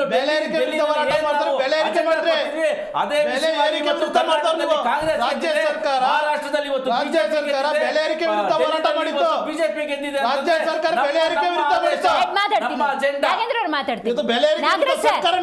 ನಾಗರಾಜ್ ಸರ್, ನೀವು ಹೇಳಬೇಕು. ನೋಡಿ, ಮತಗಳ್ಳತನದ ಕುರಿತಂತೆ ಗಂಭೀರ ಆರೋಪವನ್ನು ನೀವು ಎದುರಿಸ್ತಾ ಇದ್ದೀರಿ. ದೇಶದ ಉದ್ದಗಲಕ್ಕೂ ನಿಮ್ಮ ಬಗ್ಗೆ ಗಂಭೀರ ಆರೋಪ ಇರುವಾಗ ಈ ಹಿಂದೆ ಚುನಾವಣಾ ಬಾಂಡ್ ವಿಚಾರದಲ್ಲೂ ಕೂಡ ಸುಪ್ರೀಮೇ ಚೀಮಾರಿ ಹಾಕಿದೆ. ಜನಸಾಮಾನ್ಯರ ಮನಸ್ಥಿತಿಯನ್ನ, ಯೋಚನೆಯನ್ನು ನೀವು ಬೇರೆ ದಿಕ್ಕಿಗೆ ತಗೊಂಡು ಹೋಗ್ಬೇಕು, ಅದಕ್ಕೆ ಈ ಪರಿಷ್ಕರಣೆ ಅಷ್ಟೇ ಅನ್ನುವಂತ ಗಂಭೀರ ಟೀಕೆ ಇದೆ ನಿಮ್ಮ ಮೇಲೆ. ಯಾರು ನಮ್ಮ ಮೇಲೆನಾ? ಹೌದು. ಏನು ಯಾವ್ದ್ರ ಬಗ್ಗೆ ಕೇಳ್ತಾ ಇದ್ರಿ ನೀವು? ಮತಗಳ್ಳತನದ ಗಂಭೀರ ಆರೋಪ ಇದೆ. ನೀವು ಜನಸಾಮಾನ್ಯರನ್ನ ಜನರದ್ದು ಮನಸ್ಥಿತಿನ ಬೇರೆ ಕಡೆ ತಗೊಂಡೋಗ್ಬೇಕು. ಅದಕ್ಕೆ GST ಅನ್ನು ಅಸ್ತ್ರ ಅಷ್ಟೇ ಅಂತ.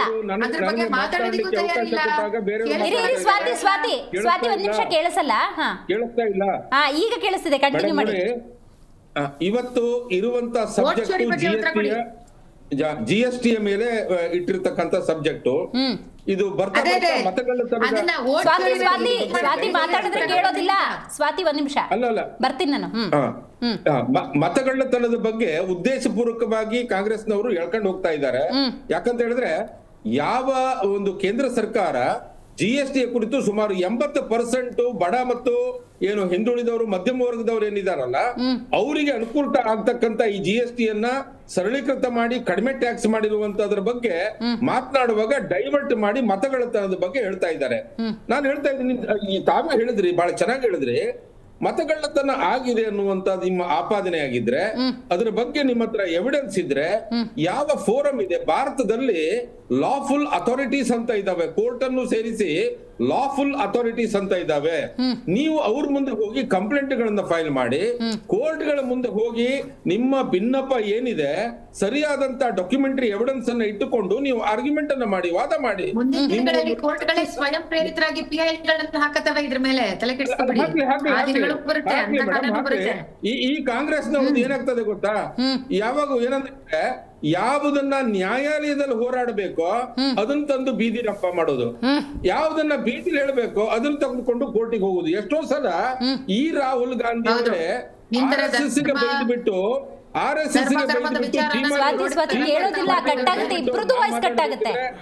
ಮಾಡಬೇಡಿ ಮೇಡಮ್, ಇದು ಒಳ್ಳೇದಲ್ಲ, ಮಾತಾಡಬಾರ್ದು. ಇಲ್ಲ ಸ್ವಾತಿ, ನಿಮ್ ಆಡಿಯೋನೇ ಬರೋದಿಲ್ಲ, ಕಟ್ ಆಗಿರುತ್ತಿಲ್ಲ. ನಾಗರಾಜ್ ಸರ್ದು ಕಟ್ ಆಗುತ್ತೆ, ನಿಮ್ದು ಕಟ್ ಆಗುತ್ತೆ. Nagaraj sir continue. ರಾಹುಲ್ ಗಾಂಧಿ ಅವರು RSS ಬಗ್ಗೆ ಬೈದಾಗ ಇದೇ ರೀತಿ ಕೋರ್ಟ್ ನಿಂದ ಚೀಮಾರಿ ಹಾಕ್ಸ್ಕೊಂಡಿದ್ದಾರೆ. ಇದೇ ರೀತಿ ಇಲ್ಲ ಸಲ್ಲದ ಆಪಾದನೆಗಳನ್ನ ಮಾಡಿ ಅನೇಕ ಬಾರಿ ಕೋರ್ಟ್ ನಿಂದ ಚೀಮಾರಿ ಹಾಕ್ಸ್ಕೊಂಡಿದ್ದಾರೆ. ಈಗ ಈ ಮತಕಳ್ಳತನ ಅನ್ನೋದೇನಿದೆಯಲ್ಲ, ದಯವಿಟ್ಟು ರಾಹುಲ್ ಗಾಂಧಿ ಅವರೇ, ನೀವು ಕೋರ್ಟಿಗೆ ಹೋಗಿ ಇನ್ನೊಮ್ಮೆ ಚೀಮಾರಿ ಹಾಕಿಸಿಕೊಳ್ಳುವಂತ ವ್ಯವಸ್ಥೆ ಖಂಡಿತವಾಗಿ ಬರ್ತದೆ. ನಾಗರಾಜ್ ಸರ್, ಇನ್ನೊಂದು ಪ್ರಶ್ನೆ ಇದೆ. ರಾಜ್ಯದಲ್ಲಿ ಕಾಂಗ್ರೆಸ್ ಗ್ಯಾರಂಟಿ ಯೋಜನೆಗಳನ್ನು ಅನುಷ್ಠಾನಕ್ಕೆ ತಂದಿದೆ. 2.5 ವರ್ಷಗಳಲ್ಲಿ ಶಕ್ತಿ ಯೋಜನೆ ಬಿಟ್ಟು ಬಹುತೇಕ ಉಳಿದ 4 ಯೋಜನೆಗಳು ಸಕಾಲಕ್ಕೆ ಲಭ್ಯವಾಗ್ತಾ ಇಲ್ಲ. ಅದಕ್ಕೆ ಕಾರಣಗಳು ಹಲವಾರು ಇರಬಹುದು.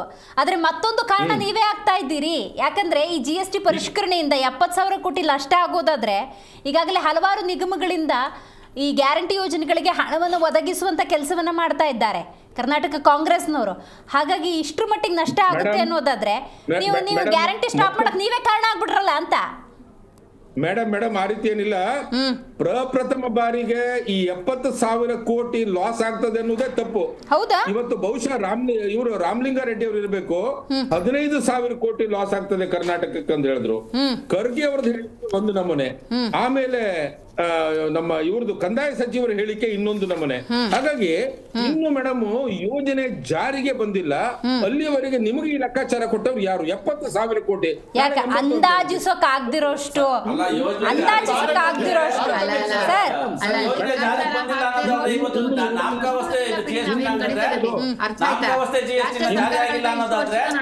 ಇಪ್ಪತ್ತೆರಡರಿಂದ ಬರೋದು. ಇನ್ನು ಮೇಡಮ್ ಎರಡನೇದು ಏನು ಅಂತ ಹೇಳಿದ್ರೆ, ಸರ್ಕಾರದಲ್ಲಿ ಇದೀವಿ, ಗಣಿತ ಮಾಡಿರೋಷ್ಟು ಅವಕಾಶ ಕೊಡಿ. ನೀವು ಮಾತಾಡ್ಬೇಕಾದ್ರೆ ನಾನು ಡಿಸ್ಟರ್ಬ್ ಮಾಡಿಲ್ಲ, ದಯವಿಟ್ಟು ನನಗೆ ಮಾತಾಡಕ್ಕೆ ಅವಕಾಶ ಕೊಡಿ. ಬೇರೆಯವ್ರ ಮಾತನ್ನ ಕೇಳಬೇಕು. ಉತ್ತಮ ಕೇಳುಗನಾದವ ಮಾತ್ರ ಉತ್ತಮ ಹೇಳುಗನಾಗ್ತಾನೆ.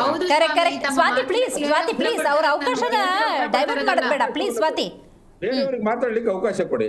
ಈಗ ಈ ದೇಶವನ್ನ ಒಂದು ಟ್ಯಾಕ್ಸ್ ದೇಶ ಮಾಡ್ಬೇಕಂತ ಹೇಳ್ತಿರೋ ಅಥವಾ ಒಂದು ಸುಖಿ ರಾಜ್ಯ ಮಾಡ್ಬೇಕಂತ ಹೇಳ್ತಿರೋ? ಅಲ್ಲ ಸರ್, ಈ ದೇಶ 2017ರಲ್ಲೂ ಈ ಒಂದು ಜ್ಞಾನೋದಯ ಆಗ್ಬೇಕಿತ್ತಲ್ವಾ? ನೀವ್ ಈಗ ಹೇಳಿದ್ರಿ ಈ ಮಾತನ್ನ. ಅಲ್ಲ, ನಾನು ಹೇಳಿದೆ ಜ್ಞಾನೋದಯ ಆಗಬೇಕಾಯ್ತು ಅಂತ ಹೇಳ್ತಿರಲ್ಲ, ಅದಕ್ಕೆ ಉತ್ತರವನ್ನ ನನ್ನ ಪ್ರಥಮ ಹಂತದಲ್ಲಿ ಹೇಳಿದ್ದೀನಿ. ಏನಂತ ಹೇಳಿದ್ರೆ, ಇಷ್ಟು ವರ್ಷಗಳವರೆಗೆ ಈ ಕಾಂಗ್ರೆಸ್ ಈ ದೇಶದಲ್ಲಿ ಆರ್ಥಿಕ ಅಶಿಷ್ಟ ಅನ್ನೋದನ್ನು ತಂದಿತ್ತಲ್ಲ, ಅದನ್ನ ಮುಖ್ಯ ಹಳಿಗೆ ತೆಗೆದುಕೊಂಡು ಬರ್ಬೇಕಂತ ಹೇಳಿದ್ರೆ ನಮಗೊಂದು ಕೆಲವೊಂದು ಕ್ರಮಗಳನ್ನ ಕೈಗೊಳ್ಳಬೇಕಾದ ಅನಿವಾರ್ಯತೆ ಇತ್ತು. ಈಗ ಅದಕ್ಕೆ ಜನರಿಂದ ದುಡ್ಡು ವಸೂಲಿ ಮಾಡಿದ್ರಾ? ಸುಮಾರು ಸರ್ಕಾರ ಹಾಕಿದ್ರೆ 175 ವಸ್ತುಗಳನ್ನ ಮೇಲೆ ಸುಮಾರು 80% ಜನರಿಗೆ ಅನುಕೂಲ ಆಗುವಂತ ರೀತಿಯಲ್ಲಿ ದಸರಾ ಗಿಫ್ಟ್ ಅನ್ನ ಕೊಡ್ತಾ ಇದ್ದೀವಿ. ಅವರು ಆಪ್ನ ವಕ್ತಾರರು ಹೇಳಿದ್ರು ಬಿಹಾರ್ ಎಲೆಕ್ಷನ್ ಬರ್ತದೆ ಅಂತ. ಹೌದ್ರಿ ಸ್ವಾಮಿ, ಈ ದೇಶದಲ್ಲಿ ಎಷ್ಟೊಂದು ರಾಜ್ಯಗಳಿದಾವೆ, ಎಷ್ಟೊಂದು ಜಿಲ್ಲೆಗಳಿದ್ದಾವೆ. ಈ ದೇಶದಲ್ಲಿ ಯಾವುದೇ ಯೋಜನೆ ತರಬೇಕಿದ್ರು ಸಹಿತ ಒಂದು ರಾಜ್ಯದ ಎಲೆಕ್ಷನ್ ಖಂಡಿತ ಇದ್ದೇ ಇರ್ತದೆ. ಹಾಗಂತ ಎಲೆಕ್ಷನ್ ಇದೆಯಾ ಅಂತ ಹೇಳಿ ಸುಮ್ಮನೆ ಕುತ್ಕೊಳ್ಲಿಕ್ಕೆ ಆಗ್ತದ್ಯಾ? ಇನ್ನೊಂದು ನನಗೆ ನಾಗರಾಜ್ ಸರ್ ಜೊತೆ ಇನ್ನೊಂದು ನನಗೆ ಕ್ಲಾರಿಟಿ ಬೇಕು. ಏನು ಅಂತ ಹೇಳಿದ್ರೆ ಸರ್, ನೋಡಿ, ಈಗ ಕೃಷ್ಣ ಬೈರೇಗೌಡರು ಉಲ್ಲೇಖ ಮಾಡಿದ್ದನ್ನು ನೀವು ಹೇಳಿದ್ರಿ, ಸಚಿವ ರಾಮಲಿಂಗಾರೆಡ್ಡಿ ಅವ್ರು ಮಾತಾಡಿದ್ದನ್ನು ಒಂದು ಉಲ್ಲೇಖ ಮಾಡಿದ್ರಿ. ನೋಡಿ, ಕೃಷ್ಣ ಬೈರೇಗೌಡರು ಹೇಳಿರೋದ್ರ ಅರ್ಥ ನಿಮಗೆ ಹೇಳ್ತಾ ಇದ್ದೀನಿ. GST ಜಾರಿಯಿಂದ ಈಗಾಗಲೇ ರಾಜ್ಯಕ್ಕೆ ವಾರ್ಷಿಕವಾಗಿ GST ಜಾರಿಯಿಂದ ಈಗಾಗಲೇ ರಾಜ್ಯಕ್ಕೆ 70,000 ಕೋಟಿ ನಷ್ಟವಾಗ್ತಾ ಇದೆ. ಈಗ ಸರಳೀಕರಣ ಮಾಡ್ತಿದ್ದಾರಲ್ಲ, ಅದರಿಂದ ಹೆಚ್ಚುವರಿಯಾಗಿ 15,000 ಕೋಟಿ ನಷ್ಟವಾಗುತ್ತೆ ಅಂತ ಕಳವಳ ವ್ಯಕ್ತಪಡಿಸಿರೋದು. ಆಲ್ರೆಡಿ ನಾವು ಲಾಸಲ್ಲಿದ್ದೀವಿ, ಈ ಸರಳೀಕರಣದಿಂದ 15,000 ಕೋಟಿ ನಷ್ಟ ಆಗುತ್ತೆ ಅಂತ. ಅಂದ್ರೆ ಕೃಷ್ಣ ಬೈರೇಗೌಡರ ಅರ್ಥ ಇನ್ನೂ ಹೆಚ್ಚಿನ ಟ್ಯಾಕ್ಸ್ ಅನ್ನ ಹಾಕಿ ನಮಗೆ ಆರಾಮಾಗಿ ಆಡಳಿತ ಮಾಡ್ಕೊಡ್ಲಿಕ್ಕೆ ಅನುಕೂಲ ಮಾಡ್ಕೊಡ್ಬೇಕಂತ ಹೇಳೋದ ನೀವು? ನಿಮ್ಮ ಗ್ಯಾರಂಟಿ ಯೋಜನೆಗಳನ್ನ ಸರಿಯಾಗಿ ಜಾರಿ ಮಾಡ್ಲಿಕ್ಕೆ ನಿಮಗೆ ಅರ್ಹತೆ ಇಲ್ಲ. ನಿಮ್ಮ ಗ್ಯಾರಂಟಿ ಯೋಜನೆಗಳಲ್ಲಿ ಇವತ್ತು ಬರ್ತದೆ, ನಾಳೆ ಬರ್ತದೆ ಅಂತ ಹೇಳಿ ಈ ರಾಜ್ಯದ ತಾಯಂದಿರು ಕಾಯ್ಕೊಂಡು ಕುಳಿತಿರುವಂತ ಪ್ರಸಂಗ ತರ್ತೀರಿ. ನಾನು ಮೇಡಮ್ ಈ ಒಂದು ಮಾಧ್ಯಮದ ಮುಖಾಂತರ ರಾಜ್ಯದ ಮುಂದೆ ಒಂದು ಪ್ರಶ್ನೆ ಇಡ್ತೀನಿ. ಕಾಂಗ್ರೆಸ್ ಸರ್ಕಾರ ಒಂದು ಕುಟುಂಬಕ್ಕೆ ಕೊಟ್ಟಿರುವಂತ ಗ್ಯಾರಂಟಿಗಳನ್ನೆಲ್ಲ ಕೂಡಿಸಿ ಒಂದು ಕಡೆ ಇಡೋಣ. ಇವರು ಈ ರಾಜ್ಯದಲ್ಲಿ ಏನು ಸಾಮಾನುಗಳ ಬೆಲೆಯನ್ನ ಹೆಚ್ಚು ಮಾಡಿರ್ತಕ್ಕಂಥದ್ದು, ಒಂದು ಕುಟುಂಬಕ್ಕೆ ಕೊಟ್ಟಿರೋ ಗ್ಯಾರಂಟಿ ಅಂದ್ರೆ ಏನಂದ್ರೆ ಟ್ಯಾಕ್ಸ್ ಹಾಕಿರ್ತಕ್ಕಂಥದ್ದು, ಬೆಲೆಯನ್ನ ಹೆಚ್ಚು ಮಾಡಿರ್ತಕ್ಕಂಥದ್ದು, ಇವೆಲ್ಲ ಸ್ಪಷ್ಟಪಡಿಸಿ ಒಂದು ಕುಟುಂಬಕ್ಕೆ ಕೊಟ್ಟಿರೋ ಗ್ಯಾರಂಟಿ ಅಂದ್ರೆ ಏನಂದ್ರೆ ರಾಜ್ಯದ ಪ್ರಜೆಗಳು ಹೇಳ್ತಾರೆ ಈ ಗ್ಯಾರಂಟಿ ದಯವಿಟ್ಟು ನಮಗೆ ಬೇಡಪ್ಪ, ಇವರು ನಮಗೆ ಒಂದರ ಮೇಲೆ ಒಂದು ಬೆಲೆಯನ್ನ ಹೆಚ್ಚು ಮಾಡ್ತಾ ಇದ್ದಾರೆ. ಬೆಲೆ ಹೆಚ್ಚು ಸರ್ಕಾರವೇ ಬಿಟ್ರೆ ಗ್ಯಾರಂಟಿ ಸರ್ಕಾರ ಬೇಡ ಅಂತ ಹೇಳಿ ಸರ್ಕಾರ ಕಾಂಗ್ರೆಸ್ನ ಗೆಲ್ಸಿ ಬಿಜೆಪಿನ ಒದ್ದು ಓಡಿಸಿರೋದು.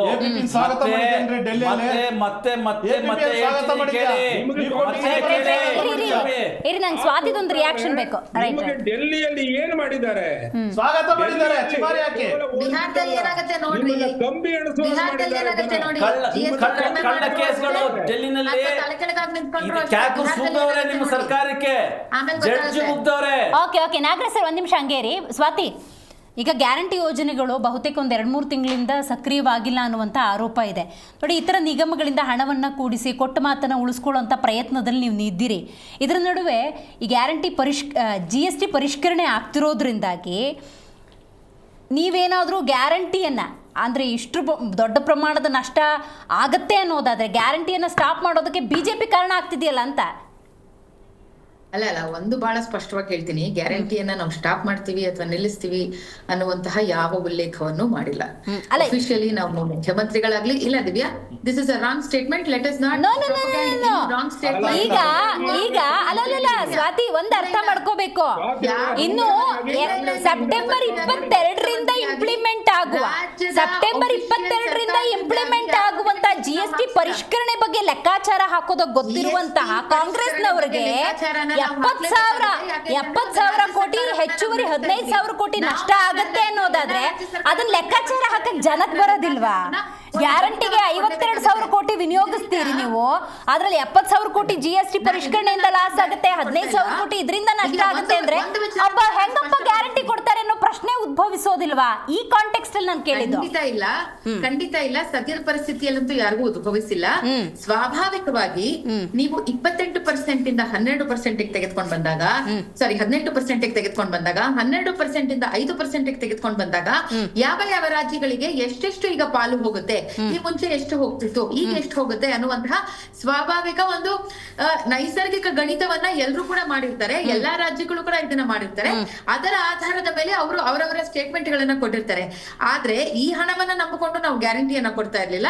ಈ ಒಂದು ವಿಚಾರವನ್ನ ನಾನು ಮೊದಲಿಗೆ ಸ್ಪಷ್ಟಪಡಿಸ್ತಾ ಇದ್ದೀನಿ. ಗ್ಯಾರಂಟಿಗೂ ಮತ್ತು GST ಪರಿಷ್ಕರಣಾ ದರಗಳಿಗೆ ಮತ್ತು ರಾಜ್ಯಕ್ಕೆ ಬರ್ಬೇಕಾಗಿರುವಂತಹ ದುಡ್ಡಿಗೆ ಯಾವುದೇ ಸಂಬಂಧ ಇಲ್ಲ. ಯಾಕೀಗ ಅಂತ ಅನ್ಸುತ್ತೆ ಈ GST ಪರಿಷ್ಕರಣೆ? ಸ್ವಾತಿ GST ಪರಿಷ್ಕರಣೆ ಯಾಕೆ ಈಗ ಕೊಡ್ತಾನೂ ಇರ್ಲಿಲ್ಲ. ಅವ್ರು ಇವತ್ತಿನ ತನಕ ಅದನ್ನ ಬಾಕಿನೇ ಉಳಿಸ್ಕೊಂಡಿದ್ರು. ಸೊ GST ಹಣಕ್ಕೂ ರಾಜ್ಯದಲ್ಲಿ ಕೊಡ್ತಾ ಇರುವಂತ ಗ್ಯಾರಂಟಿಗೂ ಯಾವುದೇ ಸಂಬಂಧ ಇಲ್ಲ.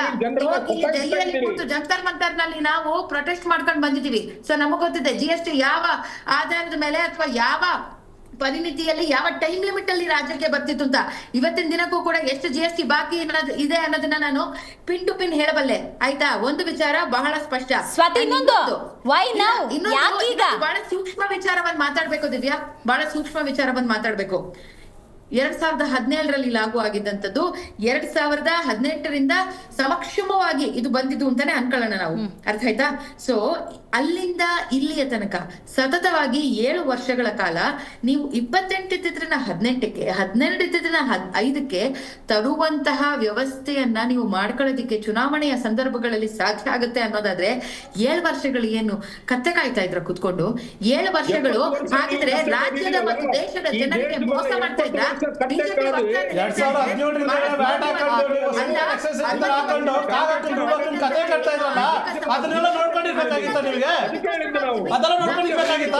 ನೀವು ಭ್ರಷ್ಟಾಚಾರದಲ್ಲಿ ನೀವು ಮಾಡ್ತಾರಂತ ಲೆಕ್ಕನ ಕೊಡ್ತಾ ಇದ್ರಲ್ಲ ದೇಶಕ್ಕೆ, ಜನಕ್ಕೆ ಹೆಂಗ್ ಬೇಕಾದ್ರೂ ಟ್ಯಾಕ್ಸ್ ಹಾಕ್ತಿದ್ರಲ್ಲ, ಅದನ್ನ ನೋಡ್ಕೊಂಡಿರ್ಬೇಕಾಗಿತ್ತಾ? ಇವತ್ತು GST ಸ್ಟೇಟ್ ಗವರ್ಮೆಂಟ್ GST ತಂದ್ಬಿಟ್ಟು ಸ್ಟೇಟ್ ಮತ್ತು ಸೆಂಟ್ರಲ್ ತಂದು ಇಡೀ ದೇಶದಾಗ ಇಂಪ್ಲಿಮೆಂಟ್ ಮಾಡಿದ್ರಲ್ಲ, ಅದಕ್ಕೆ ನಿಮ್ಗೆ ಸ್ವಾಗತ ಇಲ್ವಾ? ಇಷ್ಟು ಸಮಸ್ಯೆ ಇತ್ತು. ವ್ಯಾಟ್ ಅಂತ ತಂದು ಎಷ್ಟು ಕೋಟಿ ಲೂಟಿ ಹೊಡೆದಿದ್ರಿ ನೀವು? ಹಾಗಾಗಿ ಅದನ್ನ ಸರಿಪಡಿಸೋದಕ್ಕೋಸ್ಕರ 2017 ವ್ಯಾಟ್ ಟ್ಯಾಕ್ಸ್ ತಗೊಂಡಿದ್ರಲ್ಲ, ಎಷ್ಟು ಪರ್ಸೆಂಟ್ ತಗೊಂಡಿದ್ವಿ? ಅಕ್ಕಿ ಬೆಲೆ 5%, ರಾಗಿ ಬೆಲೆ 5%, ತಲೆಗಾಕ ಎಣ್ಣೆ ಬೆಲೆ 29% ಆಗ್ತಾ ಇದ್ರಿ ನೀವು. ವಿಚಾರವನ್ನ ಹೊರಗೆ ತಗೊಂಡ್ಕೊಂಡ್ಬನ್ನಿ. ಬಿಜೆಪಿ ತಾಕತ್ತಿದ್ರೆ ಮನ್ಸೋ ಇಚ್ಛೆ ನಮಗ್ ಬೇಕಾದಂಗೆ ಸ್ಲ್ಯಾಬ್ಗಳನ್ನ ಹಾಕೊಳ್ಳೋದು, ನಮಗ್ ಬೇಕಾದಂಗೆ GSTಗಳನ್ನ ಮಾಡ್ಕೊಳ್ಳೋದು, ನಮಗ್ ಬೇಕಾದಂಗೆ ಜನರ ಮೇಲೆ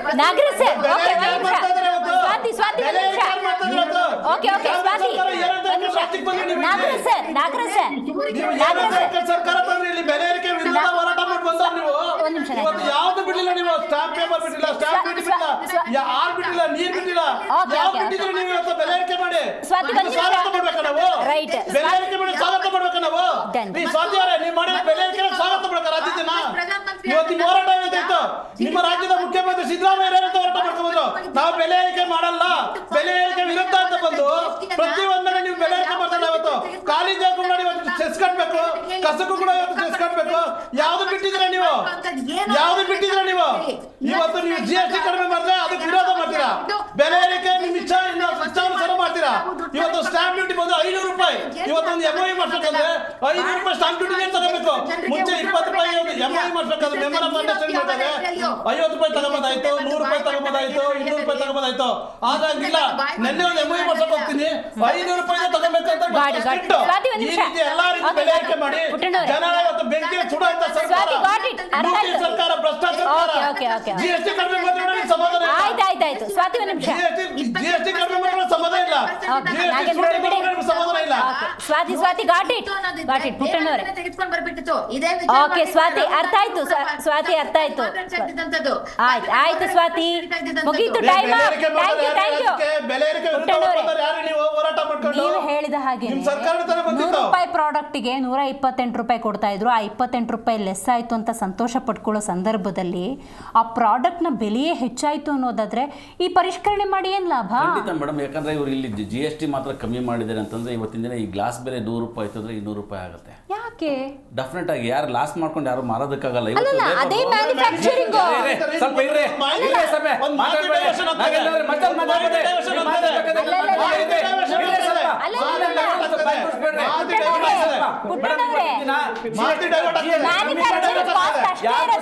ಕಮ್ಮಿ ಮಾಡಕ್ಕಾಗಲ್ಲ.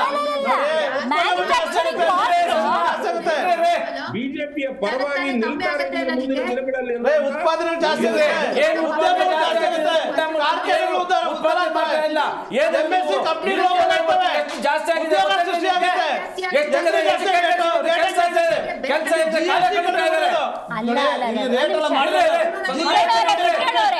ನೋಡಿ, ಜಿಎಸ್ಟಿ ಇದ್ದಾಗ್ಲೂ ಕೂಡ ಈ ಗ್ಲಾಸ್ ನ ತಯಾರು ಮಾಡೋದಕ್ಕಿದ್ದದ್ದು ಅಷ್ಟೇ ವೆಚ್ಚ. ಜಿಎಸ್ಟಿ ಇದ್ದಾಗ್ಲೂ ಇಲ್ದಾಗ್ಲೂ ಅನ್ನೋದಂದ್ರೆ ಹೆಂಗ್ರಿ ಪ್ರಾಡಕ್ಟ್ ಬೆಲೆ ಜಾಸ್ತಿ ಆಗುತ್ತೆ? ನೋಡಿ ಮೇಡಮ್, ನಾನು ಗ್ಲಾಸ್ ನ 7 ರೂಪಾಯಿ ಹಿಂದೆ ತಗೊಳ್ತಾ ಇದ್ದೀನಿ, ಇವತ್ತು 100 ರೂಪಾಯಿ ಆಗಿದೆ ಈ ಗ್ಲಾಸ್ ಮೇಡಮ್.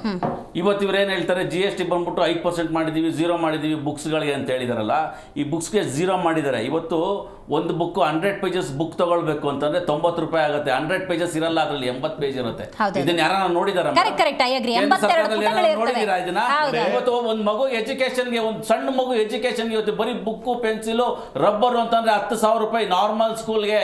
ಹೈಲಿ ಎಜುಕೇಶನ್ಗೆ ಹೋಗ್ತೀವಿ ಅಂತಂದ್ರೆ ಹೈಲಿ ತುಂಬಾ ದುಡ್ಡು ಸ್ಕೂಲ್, ಒಂದು 50,000 ರೂಪಾಯಿ ಬರೀ ಮಕ್ಳು ಬುಕ್ಕು ಹೋಗುತ್ತೆ. ತಿಳ್ಕೊಳ್ಳಿ, JDS ಹೋಗ್ತಾರೆ ತಿಳ್ಕೊಳ್ಳಿ. ಆಮೇಲೆ ಒಂದು ಮಗುಗೆ ಇರ್ರಿ, ಒಂದು ಮಗು ಎಜುಕೇಶನ್ ಇವತ್ತು 2 ಲಕ್ಷ 3 ಲಕ್ಷ ಆಗ್ತಾ ಇದೆ. ಇದ್ರ ಬಗ್ಗೆ ಜ್ಞಾನ ಇಲ್ಲ ನೀವ್ ಹೇಳೋ ಲೆಕ್ಕಾಚಾರಕ್ಕೆ ಹೋಗೋದಾದ್ರೆ GST ಪರಿಷ್ಕರಣೆ ಅಂತ ಮಾಡಿ ಕೇಂದ್ರ ಇನ್ನೂ ಗುಟ್ಟು ಬಿಟ್ಟು ಕೊಟ್ಟಿಲ್ಲ ಅಂತಾಯ್ತು. ಮೇಡಮ್, ನಾನೀಗ ಶರ್ಟ್ ಹಿಂದೆ ಎಲ್ಲ 500 ರೂಪಾಯಿ ಶರ್ಟ್ ತಗೊಳ್ತಾ ಇದ್ದೆ ಮೇಡಮ್. ಇವತ್ತು ನಾಳೆಯಿಂದ GST ಪರಿಷ್ಕರಣೆ ಆಗಿ ಇದು ಮಾಡಿದಾರಲ್ಲ ಮೇಡಮ್, ನಾಳೆ ಹೋದ್ರೆ 750 ರೂಪಾಯಿ ಶರ್ಟ್ ಸಿಕ್ಕತ್ತದು. 500 ರೂಪಾಯಿ 700 ರೂಪಾಯಿ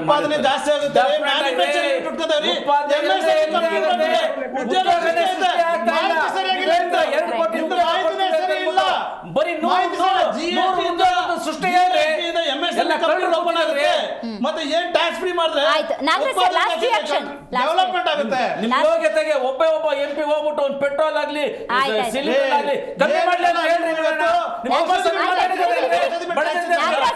ಲಾಸ್ಟ್ ರಿಯಾಕ್ಷನ್ ಏನ್ ಹೇಳ್ತೀರಿ Nagaraj sir? Last reaction quick ಆಗಿ. ಈ ದಸರಾ ಹಬ್ಬದ ಸಂದರ್ಭದಲ್ಲಿ ಕೇಂದ್ರ ಸರ್ಕಾರ ಈ ದೇಶದ ಬಡವರಿಗೆ 80% ಈ ದೇಶದ ದೊಡ್ಡ ಪರಿಣಾಮ ಹಾಕಿದೆ ದೇಶಕ್ಕೆ. ಒಂದು ಒಳ್ಳೆಯ ಬಂಪರ್ ಅನ್ನ ಕೊಟ್ಟಿದೆ.